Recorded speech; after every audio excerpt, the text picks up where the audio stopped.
Time for MacBreak Weekly. Andy Anako's here. Alex Lindsay's here.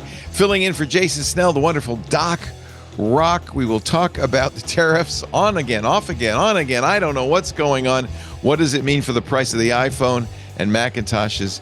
And how does Apple handle this uncertainty? Also, what's wrong with Apple? The New York Times says there's a real problem with AI. They're doing something that a number of privacy advocates think may not be the right way. We'll talk about that, and of course, there's a whole lot more. It's something to listen to while you do your taxes this week. MacBreak Weekly is next. Podcasts you love. From people you trust. This is Twit.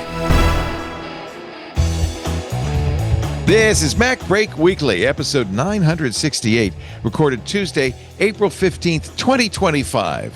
Can't call it chocolate.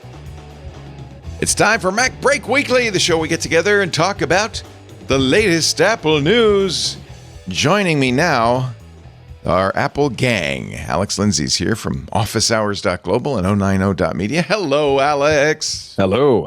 Good to be here. Welcome back to the show. You were at NAB for the week.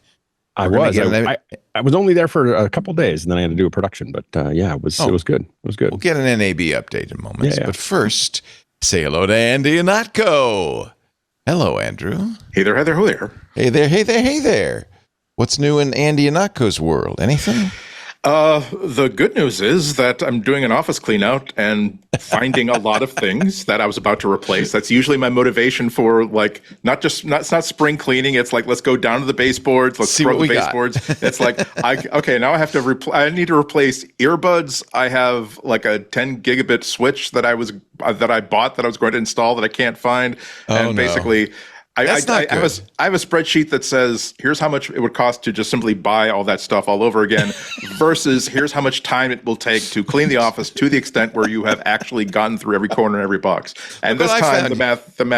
Orange beets. I found orange beets when I cleaned my office. Yep. Hey, we don't have Jason Snell. He's got the week off, but good news. Doc Rock is here from Aloha, Honolulu. Hi, Doc. Aloha. How's it going? Good to see you. Look, the lights move when he talks. Yes, it's my spectrum analyzer. It's so cool. It's not accurate. Well, it doesn't have to be accurate. It just has to be cool, man. Good to see you, Doctor. So, let's see. Since we previously on MacBreak Weekly, giant tariffs brought Apple to its knees. Then, apparently, Tim Cook made a call, paid a visit. Something happened. And at this point, when you're talking in this context, I really do think it's Tim Apple. Tim Apple for sure. It's like he has a little Tim Apple hat on that he puts on there and goes and talks. Please, Mr. President, please. And a surprise announcement extremely late on Friday night. Donnie exempted smartphones, computers, and chips from the so-called reciprocal tariffs with China, which is huge for Apple because at this point, it was going to cost Apple 145% more to get the iPhones out of China. So we don't know. The problem, here's the problem. Shortly thereafter on the Sunday news shows, the president's cabinet members said, don't get your hopes up. It's just a temporary exemption. Which means, Tim, you're going to have to make another trip to Mar-a-Lago soon, I guess. Yeah. And I'm getting a little fed up with this. I think you can probably tell. This is ridiculous. Yeah. I mean, and then on top of it, there's so many different classes of tariffs that if they say, oh, don't worry, we're going to take off the tariffs on phones, like, okay, but you're also announced you're going to be imposing new tariffs on semiconductors and chips. And you're also basically, and there's also this weird thing called the fentanyl tariff. Like, I didn't realize that China was dealing fentanyl, but okay, apparently so. So yeah, it's that sometimes I'm really confused as to where the lack of forethought about this plan ends and where the idea that if the administration can keep all tech companies from getting too comfortable with anything, that keeps the administration holding power over them. Like, where does that start? And again, the fact that the uncertainty has caused more uncertainty in myself is both accurate and ironic. And not particularly useful.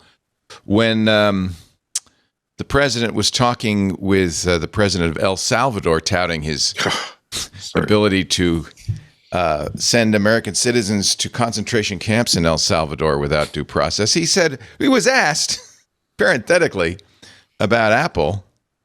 He said, look, I can't do his, I wish I could do an impression. Look, I'm a very flexible person. I don't change my mind, but I'm flexible. Okay. And you have to be. You just can't have a wall and you'll only go, no, sometimes you have to go around it, under it, or above it. There'll be maybe things coming up. I speak to Tim Cook. I helped Tim Cook. Maybe I should do this. I speak to Tim Cook. I help Tim Cook. And that whole business, I don't want to hurt anybody, but the end result is we're going to the position of greatness for our country. You could tell. I don't know what to say. This is not the way to run a country. I will just say that there's, in the past few weeks especially, there are a lot of people who did not know what the keyboard shortcut was for the sigh and eye roll emoji were, but now we know exactly how to get that shortcut. However, Mr. Cook, even though your company has regained its market cap, still a little bit below quite a bit below its April 2nd peak. Its peak this month. It has regained its $3 trillion market cap. But according to the New York Times, Trump signals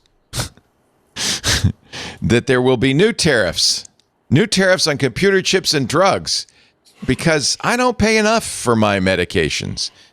Monday, which was yesterday, the Trump administration, see, this is like constantly changing, took steps that appear likely to result in new tariffs on semiconductors and pharmaceutical products. Federal notices put online Monday afternoon, just hours ago, said the administration initiated national security investigations into the imports of chips and pharmaceuticals, and he says that could result in tariffs. What do you think? What's Tim Cook's Pepsid budget right about now? I mean, if you think you're getting tired of it, it's kind of like, okay, we don't have a tariff, and then on Monday you're like, okay, I gotta call him again, and like we'll talk to him again, So, but and I'm sure what Tim is saying, which is what he said all along, what he said in 2017 when the same thing came up, Mr. President, you're going to kill Apple, and that only helps. And my guess is that Tim, my bet is that Tim has enough EQ to know that he's not talking just about Apple. I'm sure he's talking.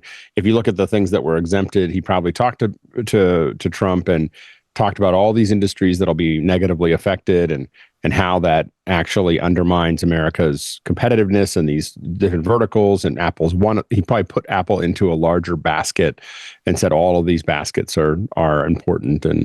And my guess is that's how he persuaded that process to move forward. But he's probably the lead person that's pressing that forward. He's not the only one, yeah. He's not the only one doing it, but I bet you he's probably one of the most effective. Yeah. so he seems to be the one that he's the one gets quoted like by Trump. So he's obviously having some conversations. Yeah, I'm sure Tim is like happy. That means okay, I'm having an effect in that I'm inside his head, and he regards me as like someone to listen to. As Tim Apple. I'm not terribly. On my deathbed, I'm not going to be happiest that he kept using my name and mentioning his policies. But okay. He and Howard Lutnick and others have a dream of making iPhones in America. Yeah. Because the real problem is that Americans love doing manual labor, and that the unemployment is so high. So there's a lot of people that are available to work in these factories, and a lot of people, and when they are available, that they're willing to work in this factory. Absolutely, $15 an hour is a massive. You know what I think is absolutely funny, because we are all gentlemen of a certain vintage. When we went to school, the hammer was make sure you get real good at your 3 R's, your reading, your writing, and arithmetic, so you don't end up working in the factory like Papa and Mimo. That was drilled in our heads. And then we're like, oh, we have all the manufacturing has left the United States. Like everybody who is Gen X, we were told to study hard so you don't have to work in the factory. And then after y'all had kids, you told your kids to study hard so they don't have to work in the factory. So we killed a large portion of the people that would possibly end up working in a factory. Now we're saying, oh, everybody run back to the factory. We have no factory skills. Yeah, and that's actually absolutely on point. There's a quote from Tim Cook from like a conference Q&A that he did like in 2024 that's been making the rounds about him explaining that no, I mean, we don't manufacture in China because the labor is cheap labor, or at least the labor that Apple needs stopped being cheap a long time ago. And he outlined that it's because not only because of the factory infrastructure, what we've talked about a few times before, where if we're doing a production test and we discover that this screw needs to be like a couple of thou shorter than we thought, you can basically have a million of the new screws ready like by the next day. But he's also going deep into saying that the thing is, in China they also have education happening where kids are being educated in engineering. They're being educated in manufacturing. There is not just a labor force, but a skilled labor force to draw on. And that's one of the reasons why, again, given that he is speaking like in a public forum and defending, manufacturing in China, but at the same time, that points out something that is kind of a fallacy about one of the many fallacies in the discussion here, that if a president wants to move more manufacturing back to the United States, tariffs are not the way to do it. Every single previous presidential administration, not just Trump, has never made that sort of investment in education. They're not investing in making sure that every kid who comes through public school has a certain amount of marketable manufacturing skills. They're not doing the investment to make sure that there is post high school training. They're not making the investment in infrastructure, making sure that there's a labor force that can take those jobs, that can do those jobs, that can be paid for those jobs. And this lack of forethought is in stark contrast to what China did about 20 years ago. I love Brian X. Chen in the New York Times. His article today: on Friday, President Trump announced a tariff exemption. For a moment, widespread anxiety about a potential $2,000 iPhone dissipated because of the tariff reduction. But 2 days later, the Trump administration said smartphones and computers were likely to be hit with new tariffs. More expensive iPhones could come after all. So Brian X. Chen in the New York Times says, don't panic, because we can buy last year's phone model. We could buy refurb. I think last year's phone model is still going to be tariffed, right? His article, Why a Tariff-Inflated $2,000 iPhone is Nothing to Fear, really is just saying, oh, don't worry, you can buy a flip phone from Motorola. It's going to be fine. This is stunning. Everybody hasn't really talked about this, but I've been to the building when it was first built. I don't know what's there at the moment, but there's a place in Saigon. Sorry, my friends will not allow me to call it HMC. Bencom Center built a really impressive building for a lot of tech companies to move in. And over the last couple of years, a whole bunch of tech companies. So Apple Watch primarily is Vietnam. And so there's going to be a lot of taking the talent, say, from Hunan province, where the Apple factory is, and they're just going to move them to Saigon. And then, they can. But remember, the tariffs on Vietnam were initially 49%. They're back down to 10%. They brought it down to 10%. At any moment, so they're going to cheat. It's already happening. And Apple flew millions of dollars of iPhones out of India in jumbo jets, trying to get ahead of this. Yeah, it's a very it's an unstable. It's a developing story. Yeah, and I think that the challenge is with a lot of this is that tariffs can be effective at protecting existing things, but to bring something back from the dead, it's basically like finding the DNA and then reimplant it into something else. Like it's like making a dire wolf out of a factory. It takes decades. So the thing is that the problem is you say, oh, I want to build a factory that builds iPhones. Okay, well, that's a decade away. And now I think that Trump has visions of being still president in a decade, but I think that probably is unlikely. And so, but I think that's the challenge is all the stuff. I mean, I think that at the rate we're going, 4 years from now, unless something crazy happens, which I'm gonna believe anything in front of me at the moment, is that someone else will come into power and all this will get wiped away, and we'll try to forget that it ever happened. And I think and so it's just a matter of dealing with 4 years of chaos. Is the issue. Yeah, Trump can get past the 25th Amendment. Maybe he will definitely not get past the McDonald's and Diet Coke diet. That's term limits for Trump, I think. We're really reduced, though. This is really slim pickings. We're really reduced to. Well, okay, we can't do anything about 79. It. So maybe. Well, I think we do have to. A lot. We have had the luxury as Americans to live in, even though we don't agree what the government's doing, and we think there's a lot of dumb things the government's doing. It's never moved very quickly before. So we're all kind of like, we've always been a little bit in the adult in the room, there's a lot of countries doing a lot of crazy stuff, and you're like, okay, well, that's the rest of the world, and it's good to be in America. And now we just get. I mean, I worked in countries that it's like this all the time, right? Right. So and people will. How was that? You get used to it. You just get used to paying attention to. I mean, I had, in Zimbabwe, the lunch was twice as much every day. So you just, like when you talk about, but it creates different behaviors. Like everyone, when you finished a job, everyone would get paid that morning, and they'd all go out and go shopping and spend everything that day, because the next day it'll be more expensive again. But no one had any debt. So it was kind of there was all this other stuff that happens, and people figure things out. I'm just trying to say I'm thrilled that we're turning into Zimbabwe. That's exciting. We're not there yet, but we're sure threatening. Whose face is going to be on the $5 million bill, you think? yeah, exactly. So.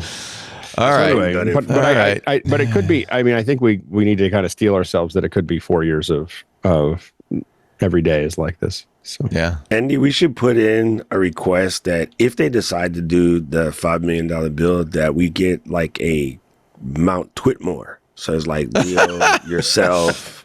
Okay. Alex. No, because soon other more prosperous nations will start buying them as novelty items, and I don't think my ego can take that.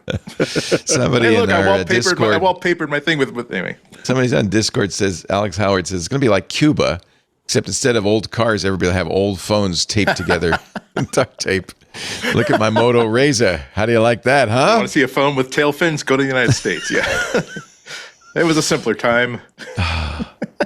What it does underscore is how good we had it until recently. I mean, with fairly low or no trade barriers, we were able to offshore a lot of manufacture and be able to get these phones. I mean, they seem expensive, but get them down to a price where they weren't horrific. Yeah. Is that a golden age that's now gone? I think there's all kinds of possibilities that the chain reaction that occurs after this will leave us in a better place 4 years from now. Not everyone, definitely not anyone with savings. But yeah. So I'm watching my 401k dissipate. Yeah. Well, I mean, you're looking at it's a pretty focused attempt to deflate the dollar. And now I'm sad because I got rid of all my Nokia and 95s, and I had all those great old phones and the BlackBerry Pearl. I should have kept all that. That would have been valuable. That could have been my retirement. Maybe, but I think that it will push companies like Apple and others to keep on diversifying. Like you just keep on trying to get out. Which isn't a bad thing. Yeah, I mean, I think that people there's many reasons to get out of China, and this is just amplifying the need to move it out. This is not even touching on if there was ever a war in Taiwan. It gets much more complicated again. So it's probably good for the that also, by the way, seems more likely, does it not? I mean, yeah, it's hard to know. It's hard to tell. I mean, if China has nothing to lose, then like if the tariffs get high enough that there's no trade to be lost with the United States, if we really decouple, then pretty much that's where we are, right? They have no. We're not there yet, but if we got there, then why would China not? There's nothing to lose. Yeah, that's the problem. Well, nuclear weapons might be one reason not to. I just don't think he has the. Anyway, we'll see. This week, in geopolitics. I don't want to get political, but this directly affects Macintoshes and iPhones. By the way, we talk about iPhones, but it affects your laptops and your desktops just as much. It affects everything. Actually, we're not going to take that jump just yet, but I'm telling you, it was completely felt on the floor in the North and South halls last week. And then you would go into at NAB, you're talking about the Canon or a Fuji or even Sony, and they were like, "Listen, don't even bring it up because we're not even allowed to discuss the T word." And I was like, "Well, don't try to buy a Switch 2 because they're not doing it." Yep, we were supposed to be able to order that a few days ago. No. And there was really needed products that were introduced, and then there's products that was like, well, we were going to do this, but we heard all the rumors. Everybody who had rumors of what's going to drop at NAB, semi looked like a fool because a lot of that stuff was not brought up because it's like we got to table this discussion for a couple of weeks until we see what's going on. So you could feel it on the floor. There is a silver lining to this, Cloud. The right to repair now is going to be everybody's going to get behind that. The right to repair. Keep your stuff working. That's all. Yeah, take care of it. Yeah.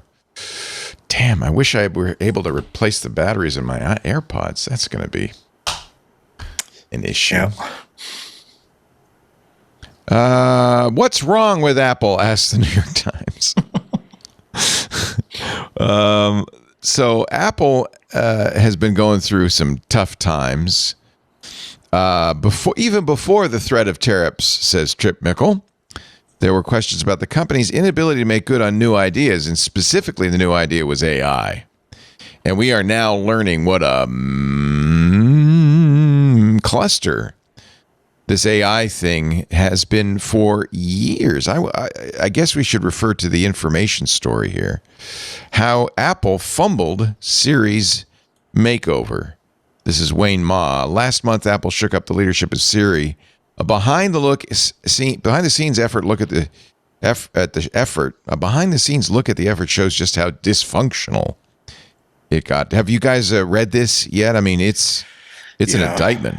It's terrible. We're going to focus on the New York Times article, but everybody's talking about this right now. They have huge sources that were basically explaining exactly how dysfunctional the management behind the development of Siri, the development of Apple Intelligence, where one of the big headlines was that the team said, "Hey, we need a big budget for more AI compute." Like more hardware for basically to build these models. And Tim Cook said, "Yep, great, totally approved." And then like the head of AI said, "Yeah, we're going to give you half as much as that." And they felt stifled by that. Also reports of how Gianandrea, who's the head of AI that they hired away from Google, needed to make some shakeups in how management of AI was handled, but refused to do so. They had a lot of quotes from individual team members who were happy to say all this derogatory stuff that they were sort of sharing about it. Robbie Walker, the head of Siri, was also kind of thrown under the bus by a lot of this stuff, essentially saying that there's very, very obvious things that they needed to be doing that they refused to do. Or rather, I think this was attributed to Robbie Walker. A lot of stuff where they didn't realize that, look, you're building a house. You need to dig the foundations into bedrock. You need to level everything off. You need to build foundations and walls, and then put services. And whereas at that point, colloquially, Robbie Walker was saying, I'm really excited about this tile that we've decided on for the master bedroom. We are not there yet. We shouldn't be working on these.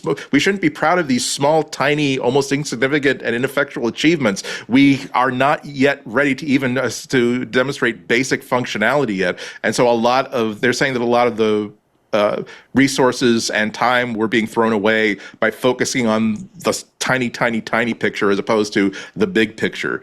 And I don't know if you consider that good news or bad news if you're cheering for Apple Intelligence to be out and be successful. On the one hand, you could say that it would be terrible if Apple simply does not have the technical capability to achieve a very, very highly advanced piece of software and infrastructure. But it seems as though their big drag seems to be management. On the other hand, that implies that without a notorious change in management, without a certain amount of bloodletting, the problems are not going to be solved so long as these big name people are still have the ability to make terrible, terrible decisions. Again, Wayne Ma's article does find a villain besides John Gianandrea. His number 2, Robbie Walker, oversaw day-to-day operations, according to 4 people familiar with the matter. For instance, Walker apparently ended up being kind of a roadblock. He would celebrate the smallest victories. He was the one who wanted Hey, for instance, to be removed from Hey Shlomo. That was his big victory. He was talking about how getting a few seconds faster response time, or a few milliseconds faster response time, was a victory. It got to the point where engineers in the rest of the company were calling Apple's AI and machine language division aimless, AIML-less. John Andrea and Robbie Walker have been replaced by Craig Federighi, but it might be a little bit too late. This is an indictment, this article. Yeah. It's why Siri is still so bad, I think, right? Yeah, and you see that Craig Federighi also has apparently started making some big decisions. There's a piece of news from late last week that he already basically changed some rules saying that engineers inside Apple are allowed to use language models and AI models that weren't developed in-house if it'll help them get things going forward. Well, that has stimulated a controversy. Actually, let's take a break and we'll talk about that, because there is a controversy now about Apple's new strategy and how it's going to use your data that is getting some people a little head up. Yeah, good point. Well worth reading. Apple obviously has trouble with its AI. WWDC is just a little more than a month away. It's going to be very interesting to see how they respond to this. Mike Rockwell and Craig Federighi are now in charge and are shaking, as you said, shaking things up, but not necessarily in a way that privacy advocates are too happy with. We'll talk about that in just a bit. You're watching MacBreak Weekly. I'm going to calm down. Get some chewing gum, and I don't know, spit. It's great to have you. Doc Rock is in the house. Thank you. Ecamm ambassador extraordinaire, and of course, YouTube celeb. YouTube.com/Doc Rock. Can you bring us some aloha spirit to my mood today? Absolutely. I just remind myself that, all of this stuff just gets better every day anyway. So, no matter how crazy it is, just keep a smile on and keep doing what you got to do. Thank you. I still feel like crap. And the Celtics are winning. Also, Alex Lindsay from Office Hours, Andy Ihnatko. On the blue sky, he is Ihnatko, Ihnatko. Our show today brought to you by a new sponsor. Really love these guys, Storyblok. This is an interesting story. Storyblok is an amazing CMS. You know the pain of CMSs, right? If you ever worked in a web publication, you've probably dealt with crappy CMSs. They promise enterprise-grade features, deliver slow, clunky systems that need dev support for even the smallest update. And of course, if you're a company trying to move fast, that's a nightmare. But Storyblok has a solution for you. Storyblok. Unlike those monolithic CMSs, Storyblok is headless. I'm a big fan of headless. We actually did this with our own website. The idea is decouple your back end from your front end. That's a great way to do it. You've got a robust, strong front end, API-based back end. Your front end can be anything you want. Developers can build in any framework, React, Astro, Vue, whatever. While marketers can use an intuitive visual editor, create and update content. They don't have to fill out dev tickets. Storyblok, it scales whether you're a freelancer or part of a global enterprise. With a global CDN, AWS data centers in the US, Europe, and Asia, it's built for performance at scale. It is enterprise ready. Storyblok has role-based access control, enterprise SLAs, top-tier security, all built in, the stuff every company, and of course, especially Fortune 500s, demand. I'll give you an example. One global e-commerce giant switched to Storyblok and cut content update cycles from weeks to hours. Another major brand empowered marketing to launch campaigns independently, freeing up devs for bigger projects. It's a CMS with a robust back end and a front end that you get to pick your own tech stack. Makes it easy. The API first approach is brilliant, and I can vouch for that. Your content loads fast anywhere in the world. That means better UX. That means higher engagement, improved SEO. With their real-time visual editor, by the way, people love this CMS editor. Marketers can see exactly what their content will look like before publishing. Want to tweak this? Boom, you see it immediately. Move that up? Boom, you see it immediately. No more endless back and forth over minor tweaks. You can actually do it yourself. Devs, well, they get fewer interruptions. Marketers get more autonomy. It's a win all around. If you're an agency, Storyblok offers multi-client workspaces, flexible permissions, seamless collaboration tools. It's really fantastic. You can manage multiple products without disrupting development workflows because it's decoupled, right? The back end and the front end, decoupled. So whether you're a startup, an enterprise, or an agency juggling multiple clients, Storyblok gives you the power and flexibility you need. Check it out. Try it today. Storyblok.com/TwitTV-25 with the offer code TWIT25. That's Storyblok, STORYBLOK.com/TWITTV. There's a dash in there and then 25. The offer code is TWIT25. You'll get 20% off for 3 months on Growth and Growth Plus plans. Storyblok.com/TwitTV-25. The offer code is TWIT25 for 20% off the first 3 months on Growth and Growth Plus plans. Oh, there I am. Look at that. Now watch, I can make it so easy I could put a better picture of me in there. It's really, I love it. STORYBLOK.com/TWITTV-25 with the offer code TWIT25. Or you can go to our sponsor page at twit.tv/sponsors and click the link there. That'll give you the same URL. And the offer code is TWIT25. Take advantage of this. You will be very impressed. It's what you're looking for. Trust me. Apple Insider has the article, Wesley Hilliard writing, On-Device Apple Intelligence Training. So Apple has a new plan. I'm guessing this is Mike Rockwell and Craig Federighi. They shared this yesterday.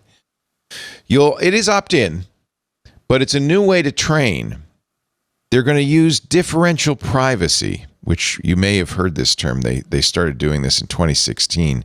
The idea is they collect data about you, but then they introduce noise so that data collectors can't figure out where the data came from. It's basically a way of anonymizing it. There is some skepticism over differential privacy among privacy experts. So what Apple is planning to do, and this actually comes from Mark Gurman, is to take synthetic user data, anonymize user data from a lot of different customers, including you and me, anonymize it, then look at this is very complicated, then look at your data and see if your data coincides with any part of that data set, the synthetic data set. And if it does, then it takes the synthetic data and uses that for your AI. Yeah, the Apple machine learning group published actually a paper about this to the blog, basically explaining that the overall thing is that previously, because the dogma inside Apple is that, look, user privacy is absolutely paramount. Yeah. We can't train on user data. What they've been doing instead is training on synthetic data, which is, it's like cheese spelled with or actually like these Chips Ahoy with whatever. they can't call it chocolate, so they say CHOKLIT. Oh Lord. So I mean that's one of the reasons, because it's not real data. Only looks like data. That means that in terms of trying to figure out which email is actually important and which email is actually spam that's trying to look important, very, very difficult. So they're changing and saying that, okay, we're going to have to start looking at actual user data in order to train our AI models. So as part of it, they're saying that they're switching to this thing, but don't worry, the AI will be able to actually look at your email and train their AI models on it. They are reassuring people and saying that we're not going to necessarily just throw your text, your private emails into a hopper. What we're going to do is we're using differential privacy, not dissimilar from what they promised to be using when they had their on-device CSAM scanning. Yeah. And also they say that it's going to be opt-in. I don't know, but it's a little bit vague as to whether this means that they will ask you after a system update to 18.5 if it's okay to turn that on, or if, as they did with some advertising in the Apple Store app, they'll automatically turn it on. And if you're annoyed by it, hope that you won't actually go into settings and turn it off. But it does show you how much they feel as though they booted their initial development of AI, that they said, okay, we thought that we did this for the right reasons, but it's not working. And now we are willing to compromise a little bit, and they're doing the technical stuff to protect people's privacy. But even if that actually works, there's still the uncomfortable notion of, wow, I'm helping you to build this incredibly valuable corporate asset, and you'll be giving me how many dollars in store credits per month for nothing, not even like 50 cents, not even like one free item. Okay, that sounds totally fair. It's a little concerning that the very first example they show in their white paper, Understanding Aggregate Trends for Apple Intelligence Using Differential Privacy, is Genmoji. But maybe it's best to start with something not harmful. For example, understanding how our models perform when a user requests Genmoji that contain multiple entities like dinosaur and a cowboy hat helps us improve the responses to those kinds of requests. It's okay. Then they talk about improving text generation with synthetic data. Synthetic data are created to mimic the format and important properties of user data, but do not contain any actual user-generated content. They want to produce synthetic sentences or emails that are similar enough in topic or style to the real thing to help improve our models for summarization. Does this sound like they're really, this sounds like a moonshot a little bit, like they're almost desperate at this point? I would call it desperate, more like changing their game plans. Again, I feel like they've realized that they had, and this, we've talked about this all along, that they have a problem, which is privacy and AI seem to be incompatible, at least effective AI. Yeah, I think that this actually is more part of the original plan, or what they needed to do long term, which is they got to find ways to take advantage of the fact that privacy is hard and that they have it. Like they have it in a way that the other organizations don't. So I think while there's obviously a lot of chaos that they have related to that, a lot of it was just saying too much too quickly, in the sense that Apple can start to look at data carefully, and if they unwind this carefully and they maintain privacy and they do all the things that they're working on doing here, they have a massive advantage over everybody else. There's a lot of things that they can see about you in your phone that you're not going to share with Google or many people won't want to share with Google or others, so that they can. People will, there's lots of things around all these devices that we have attached to us, that we're carrying around, that we're putting information into, that, I'm not going to willingly give it to pretty much anybody outside of my phone. And Apple, if they figure out a way to do this in a way that, and most of us are going to lean more towards trusting Apple for privacy than the other organizations touching our data, for better or for worse. And so Apple has this huge advantage of that. And right now they're behind on the overall calculation or overall solutions for LLM. But if they slowly grow into that, while they take advantage of that privacy first model, they'll have a level, they have the potential of a level of interaction with our data that isn't going to be common for other services. And so I think this feels less desperate.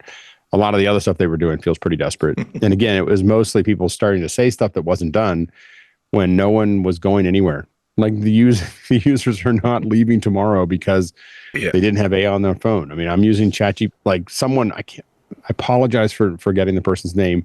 Someone listened to the show and I was complaining about the fact that, I just want to hit the thing. And they sent me a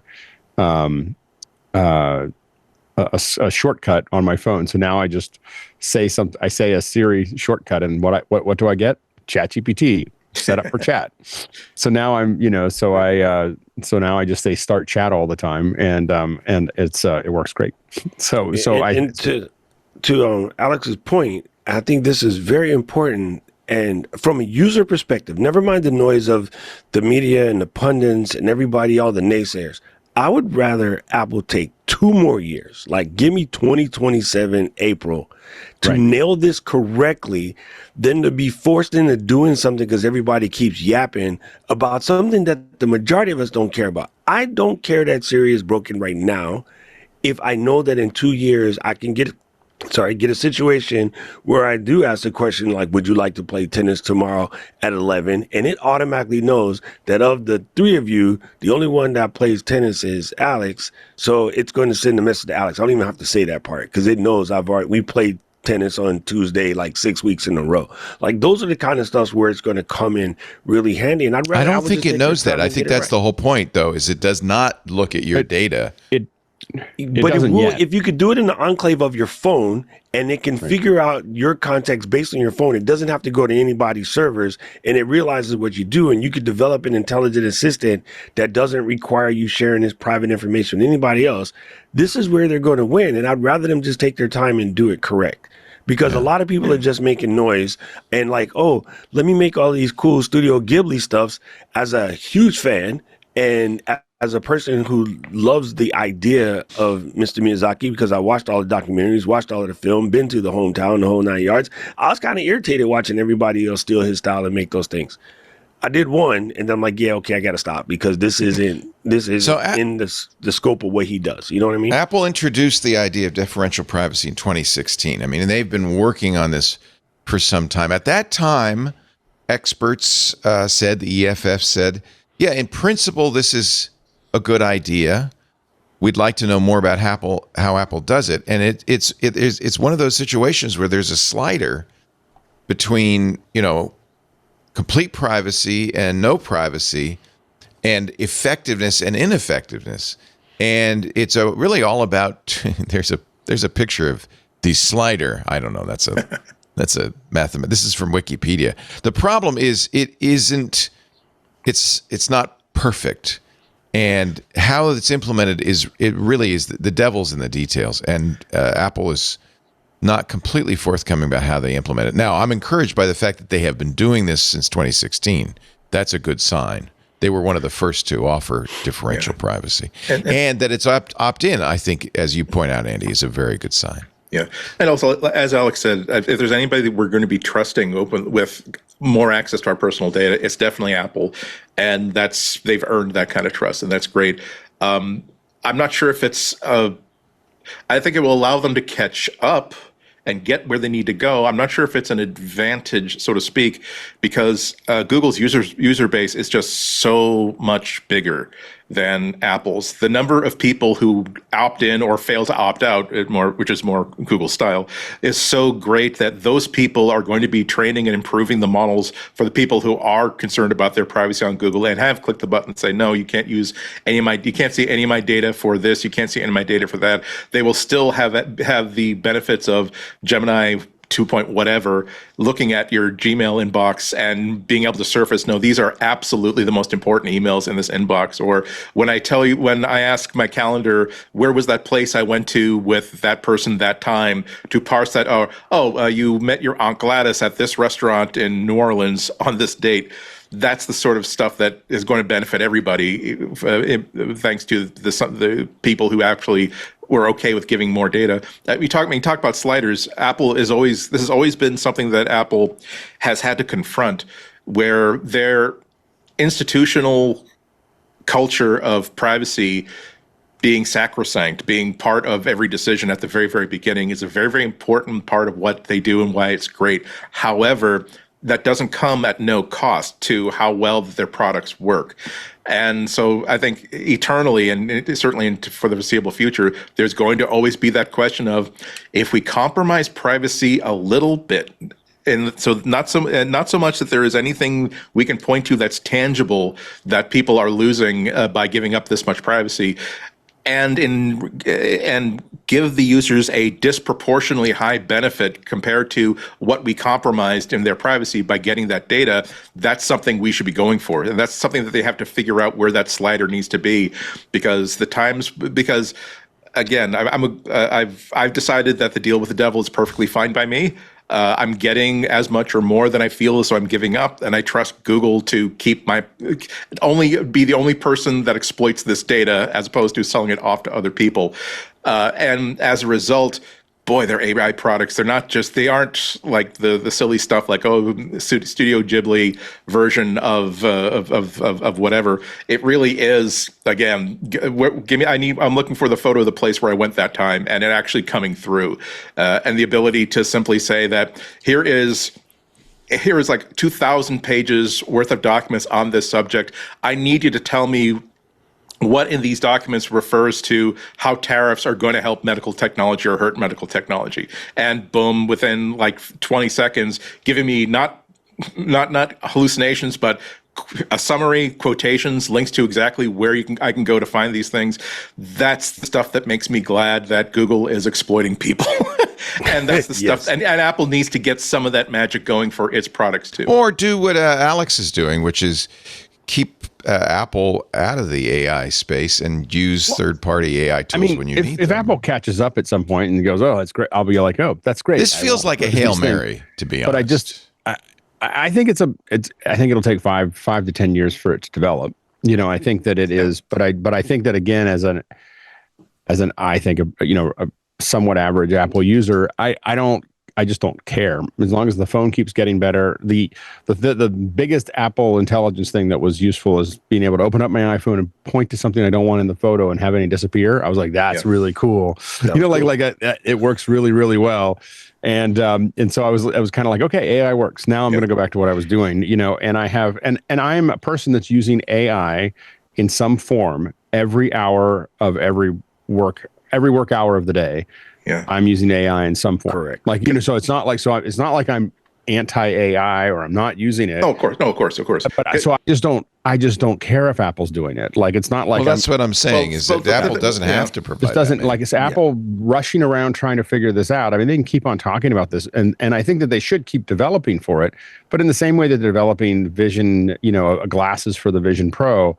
Like, if they get it done 5 years from now, that's great, but don't lose focus on making a better camera. What I really want is 4K spatial, from a phone.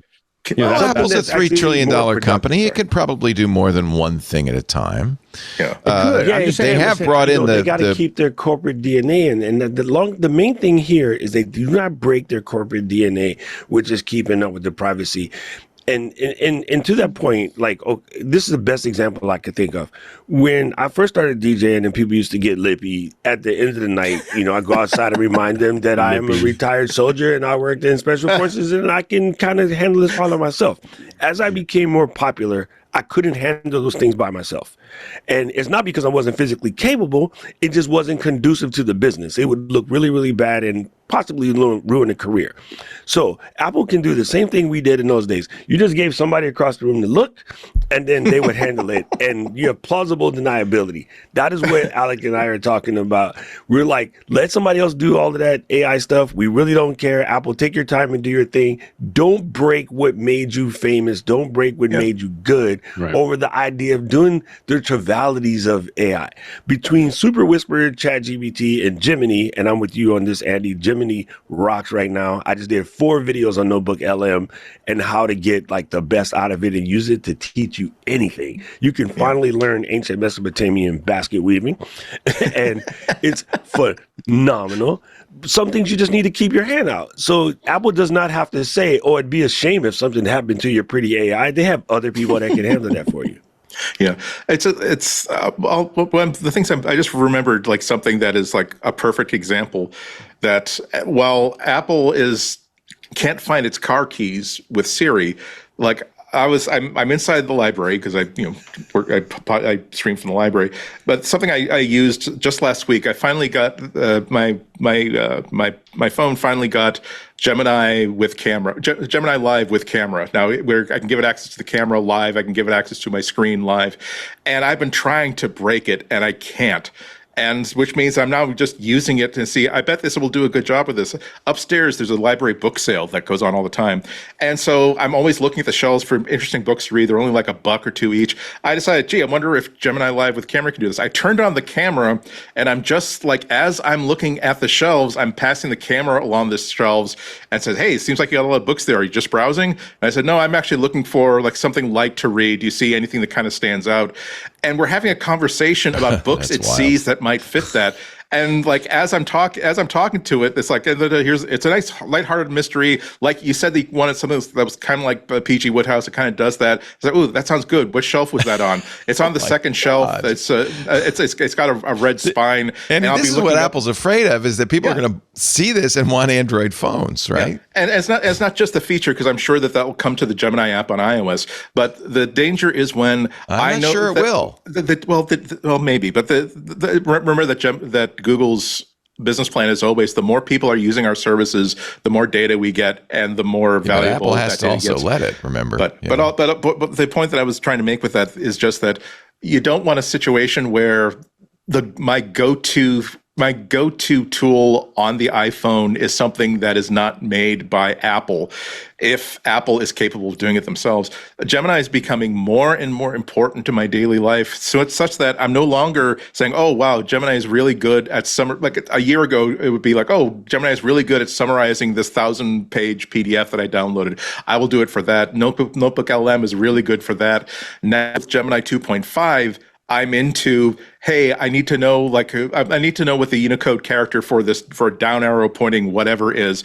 I'm not even going to do a Google search. I'm just going to, by rote, I'm tabbing into Gemini and saying, hey, well, show me a bunch of Unicode symbols that are left-hand arrows pointing down, and will just give me a very nice, tidy list. I'm basically my muscle memory is being developed to go to Gemini for lots and lots of stuff that I used to do for a lot of different apps or a lot of different resources.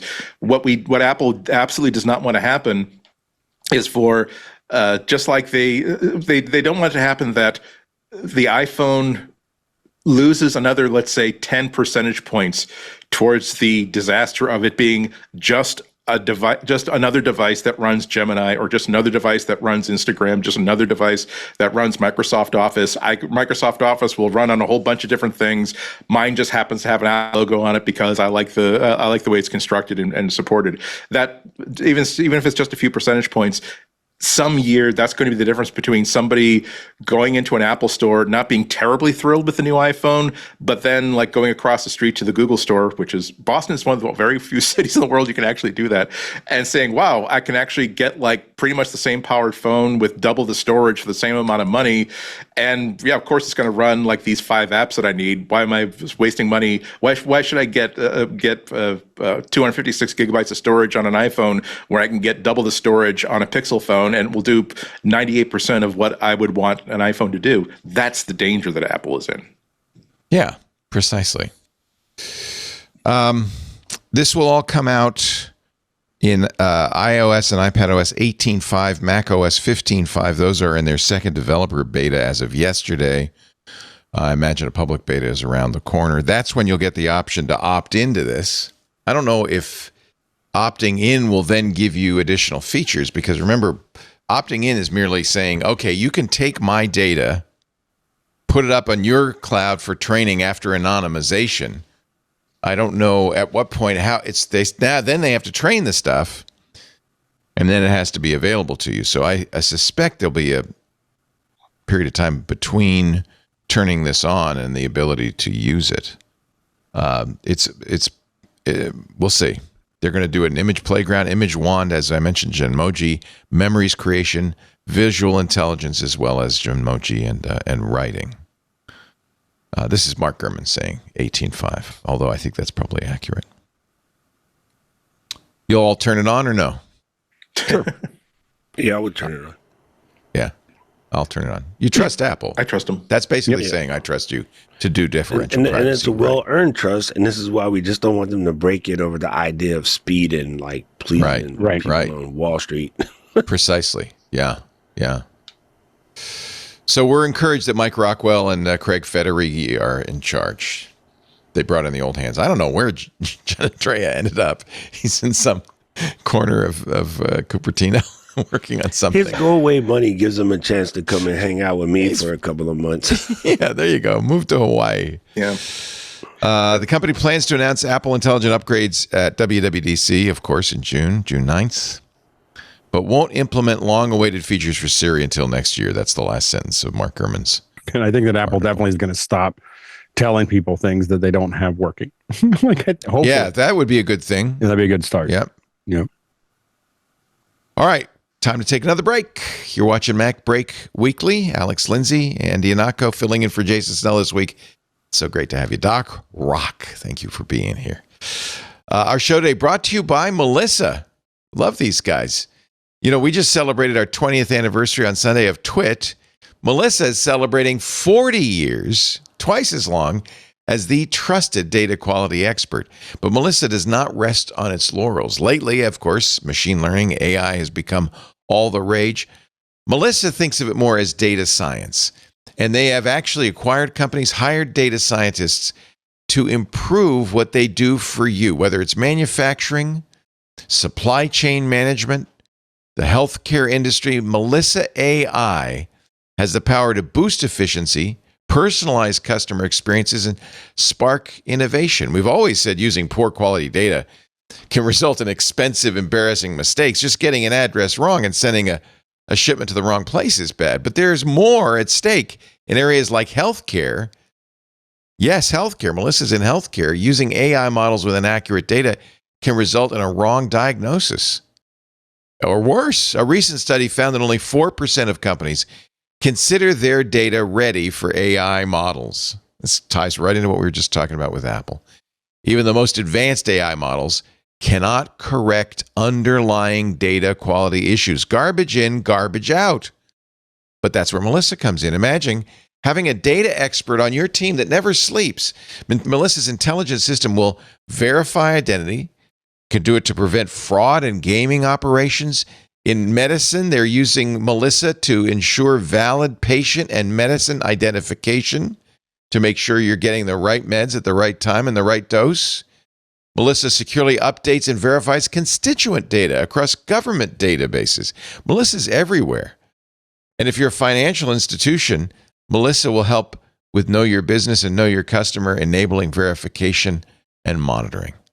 Melissa guides you through complex data management with ease, making advanced data quality accessible to everyone, even small businesses like ours, and of course, big enterprises too. With real-time data validation, comprehensive enrichment, cross-reference verification, with gold standard reference data, and intelligent anomaly detection, it's no wonder Melissa is the trusted data quality expert worldwide.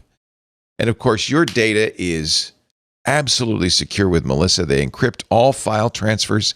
They have an information security ecosystem based on the highly trusted ISO 27001 framework. They adhere to GDPR policies, SOC 2 compliance, so you never have to worry about your data with Melissa. Contact Melissa's team. Learn how they can elevate your business and improve your data quality. Get started today with 1,000 records cleaned for free. Melissa.com/twit. You'll be amazed at what Melissa, the new Melissa, can do. Melissa.com/twit. 40 years old and going strong. Congratulations, Melissa, on your anniversary. This is their anniversary year. Back to MacBreak Weekly. Let's see, what else is in the news? France is in the news. I think it's a love-hate with Apple in France. We've talked about the hate. Now, France announces they're going to do countrywide digital identity cards on the iPhone. Some states in the U.S., of course, allow you to put your driver's license in the wallet. California is now doing that. Not that anyone I ever have met can read it or use it. But France says they're going to move to embrace digital identity cards, which have been around as an alternative to passports and driver's licenses. 25 million people use them in France as a form of government identity. That way they don't need the other documents. And now they're going to put them on the iPhone.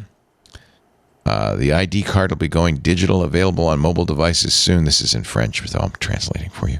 Current plan to make it available in time for summer vacations, all through an app called France Identité. It's not clear whether they're going to use the wallet or it'll be a separate app. California did it with a separate app and then made it. I don't know. Is it in the wallet yet? Some states it's in the wallet. I can't remember if California is. We have it in the wallet. Yeah, Aloha State has it in the wallet. But Doc Rock, have you been able to use it with police or like? Well, this is gonna sound super bad. My brother-in-law's a sergeant in the Honolulu Police Department. I don't get in trouble. Nice. You don't get in trouble, but ask him if they have readers. Every time you try to right? show it to somebody, they have no idea. Like, I need to see your license, and you show them, and they're like, "Well, never mind." Just I want to see the actual license, right? Dude? They just don't understand what it is. So it's kind of hilarious that that's the case. I think it's just going to require some education, and we're really slow with these sort of things. So it takes a while for it to matriculate through the system so that people understand that this is an acceptable form of ID. I'll be curious to see how France handles it. Indonesians can now buy the iPhone 16. You may remember it was banned in Indonesia until Apple spent money. Yeah, I don't know. I don't want to say it's a bribe, but until they were excited to. I mean, when you're talking about bribes, and then there's like, I would like $100 million in unmarked bills before we let your. Well, ban in Indonesia went in force in October of last year. The government officials called it a tricky negotiation. In theory, this is from Apple Insider, the ban was because Apple was failing to comply with Indonesia's local content quota, which requires 35 to 40% of components to be sourced in Indonesia. Apple's never met that quota. So then Indonesia said, well, you can invest in our country in other ways. Apple proposed $109.6 million in investment, but only spent $94.53 million. So following Indonesia enforcing the local quota, Apple tried offering more money, like developer training, but it only offered $10 million. So Indonesia rejected that, then rejected $100 million. Then both agreed on a simple $1 billion. It's not exactly clear what's going on. Apple's $1 billion offer was to make AirTags in Indonesia.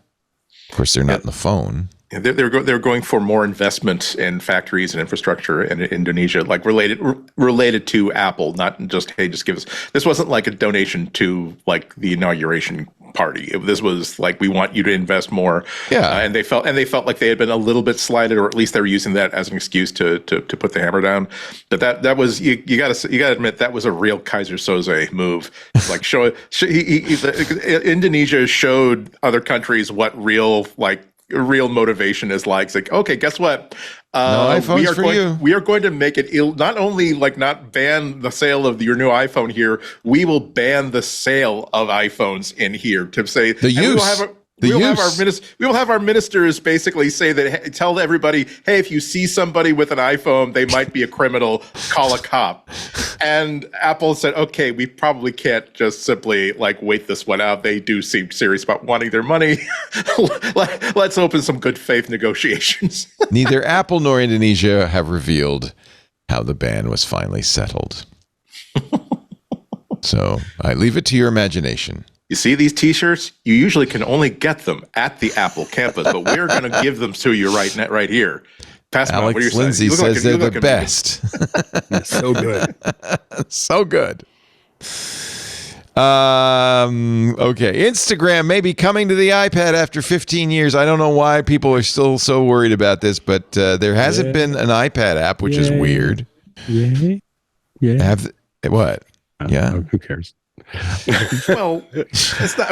This is from the information. Yeah. Apple is now developing a native iPad app. Meta's developing it. Yeah. Who did I say? Is it Apple? No. It's coming from Meta. In fact, Adam Mosseri said that at an event that maybe they're working on something. I don't know. Yeah. Instagram is also working on a version of the Instagram app designed for iPads, according to a current employee, which could further drive usage of Instagram. Why did they not do it for so long? Listen, that one bugs my brain. There's 2 apps on the iPad right now that just absolutely chaps my coconuts. And it's the iPad, it's the Instagram app on iPad because, I mean, the surface is there. And there's a lot of space for it. And something that a lot of people don't realize, if you live stream to Instagram from the RTMP style, on the web browser, it shows up in 16:9. On the phone, it shows up 9:16. And then the other app that just crushes me hardcore is the YouTube app. And it's just a simple thing. Keyboard shortcuts, when connected to the Magic Pad, do not work. The spacebar works, but none of the rest of them. I can't mute. I can't speed up. I can't jump a couple of seconds. None, and I can't mention Leo Laporte. Like, it just doesn't freaking and that's work. That's Google though, right? Not Apple. No, that's... I fully understand, and there's no reason. And I've even yelled at our buddy when I was hanging out with him last Renee, week. Ben. I'm like, Renee, listen, I know you don't work in that department, but walk over there and be like, my friends are mad at me. This is really silly for it not to work. The idea of breaking it because someone's going to turn around and buy an Android tablet, never going to happen, bro. That mentality is just dumb, and that makes no sense why those 2 apps of all the apps out there don't work, because they have the money, they have the team, they have the development. They could even just go steal any of the other apps that has been made to solve this problem. Just hire that person for like $50 because most of them apps are free and they're just like crappy adware. So yeah, those 2 are just silly at this point. This is a small paragraph in a larger article in the information about Mosseri talking about how we'll be ready when TikTok is banned. Of course, the TikTok ban has been extended for another 75 days, but with this trade war, it seems unlikely that China would approve a sale of TikTok to the U.S. So, I mean, who knows what's going to happen? This is another one of those. Well, it's also happening because the Edits app is upon us. The Edits app is supposed to come out on the 25th. It's Instagram's video editing app to compete with. Correct. And then you're going to want to be able to do the Edits app on iPad. So the only reason why it's coming right now is because the data shows a ton of people edit CapCut on the iPad. Oh, interesting. So CapCut on the iPad is an iPad app. Yeah, and it's glorious. That's with from pencil. You can get nuts with it. So, interesting. That's from TikTok, from ByteDance's company that owns TikTok. So it would be banned, presumably, along with TikTok. Maybe. I don't know. It was temporary. At this point, I don't think Trump's going to ban TikTok. I think he's just going to keep extending the 75 days. At some point, Congress may step up and say, hey, you know, we did pass a law banning it, by the way.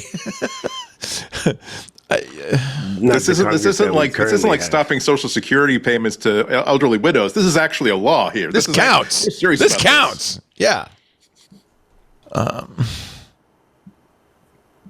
Okay. Maybe I should stay away from those stories. Apple Maps on the web leaves beta. No one notices.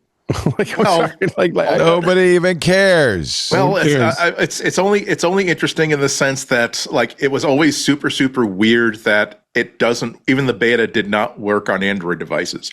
It's like, what is it are you doing with open web technologies that you have to block it from working on like Chromium-based browsers? What did you not do? What is part of your strategy? What is the tactics? It is utterly insane to think that anybody who has macOS is going to be using the web version instead of like one of the app versions of it. And if you're not helping Maps to penetrate to some percentage of the Android market, why are you even doing it? So okay, good, it's now there. I mean, I agree mostly with what Alex has said about Apple Maps in the past. It is so much prettier and is so much more pleasant an experience. It doesn't have the same depth of knowledge. It doesn't have the same level of features. But in terms of, I need to find out where an address is and navigate to it, or I'm going to be spending some time in a meeting in this building. I want to look around the neighborhood and see what else is cool that I might want to do while I'm there. It's so much better. It's not better enough that I'll probably like switch off of Maps for it, but it's got a certain Wessonality about it. I like it. You can go to maps.apple.com now in your browser instead of beta.maps.apple.com, although it still says beta. Let's click on the there you go. Look at that, Rockefeller Center. Look at that. You can zoom in. You can see all the sites in New York City. I mean, I guess I feel like it's kind of like if I have the native app on the phone, right, and the computer, and the thing, where do I guess the problem is if I'm an Android user, why would I? That's who it's for. Google Maps. Right? Yeah, but like, why would I not use Google? Like, it's the native Google Maps that's on the platform. Right. So the native apps for these are so good. I just don't understand like why. Andy, do you use Apple Maps on your Android, or do you just use Google Maps? No, I mean I've got a bookmark. I've got a folder with like navigation stuff. Now I have like a bookmark in that folder, icon. So that again, it's more pleasant to look at. But the thing is, muscle memory is so hard to overcome. Right. And once again, when it comes to when it comes to looking around, saying, "Oh wow, there's actually like there's actually a thrift store near where I'm having my lunch meeting. Maybe I'll go there afterwards." How late are they open on that day? Are there some pictures of it inside? Do I have some idea of like how good they are? That stuff is not what Apple Maps does well in terms of looking around at a beautiful cartoon version of the neighborhood. Really, really good to make me actually want to like look around at a cartoon version of the neighborhood. But I mean, it's like I said, it just, if you're going to even at all create a web version of of Apple Maps, again, it just seems insane not to make it work with the default web browser on damn near 67%, 70% of all the phones that are out there. It's darn weird. And so, but they fixed it. I mean, I think it's more interesting to ask again, why do they think that a web version is really, really important? I think it has to do with shopping. It has to do with businesses. And I think that's a long range plan that we're not going to find out anything about for another like 3 or 4 or 5 years. But obviously they need to plant a start line here in 2024, 2025, if they're going to be able to do what they want to do in 2028, 2029. So, okay, we'll watch. Apple is rebranding its ad business to Apple Ads. Okay. Yay, I won the pool. It was Apple Search Ads. They decided save some ink and just call it Apple Ads. Evidently, Bodie McAppleface was taken. Yeah, Bodie. But part of the reason is it's not just in search anymore, right?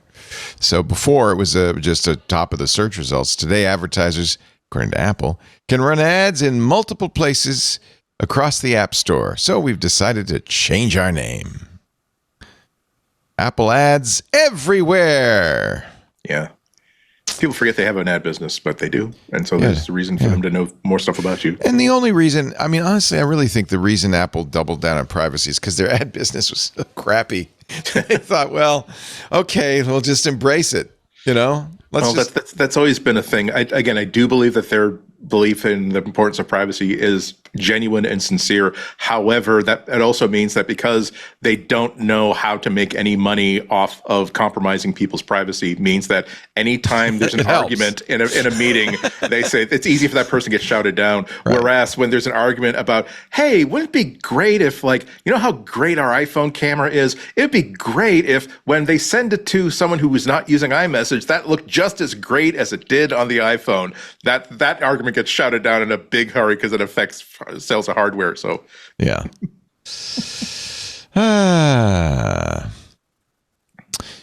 All right. I think this might be a time for the Vision Pro segment. What do you say?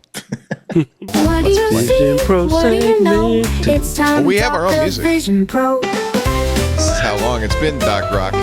We now have a Vision Pro. And wait, hold on, Doc. There's the version. Vision Pro,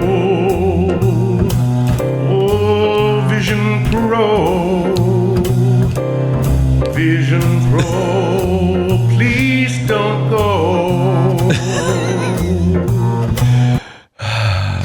have really more jingles than we have Vision Pro news, but that's okay. Actually, maybe we do have some news because apparently, according to Mark Gurman, once again, Apple is working on a pair of headsets, one of which will be tethered to the Mac. So I don't know. Has he changed his tune? Like he was saying they're not going to do it. Now he's saying they're going to do it. Yeah, I think he sort of glanced at that in January. He made a report in January about how they've a couple of other Vision Pro projects have been canceled, and I think he mentioned that in this newsletter piece.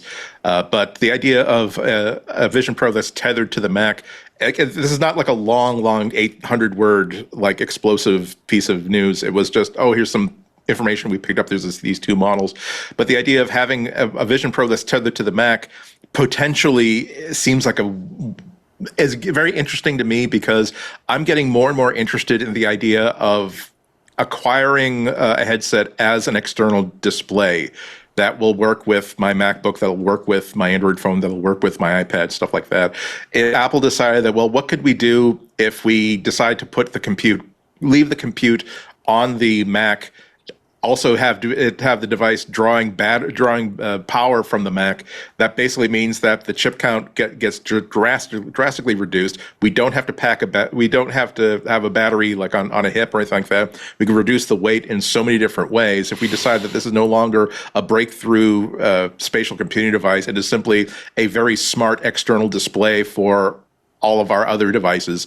That seems kind of cool. intriguing. Yeah. Yeah, they also pointed out that we were in our Vision Pro segments in the past. We've mentioned that a lot of the use cases, a lot of medical setups are using it as like surgical display devices, because when surgeons are using camera guided surgery, normally they have like these screens that they have to really work hard to position where they want them to go, and a lot of these surgeons are loving the fact that they can just simply be wearing this display and have a virtual display in their line of sight exactly where they want it to be. So the idea of having less latency of an actual corded device like that seems like an intriguing idea. Well, again, whether they're going to be charging like $300 to $500, which is the cost of a lot of these devices that are just external displays, remains to be seen.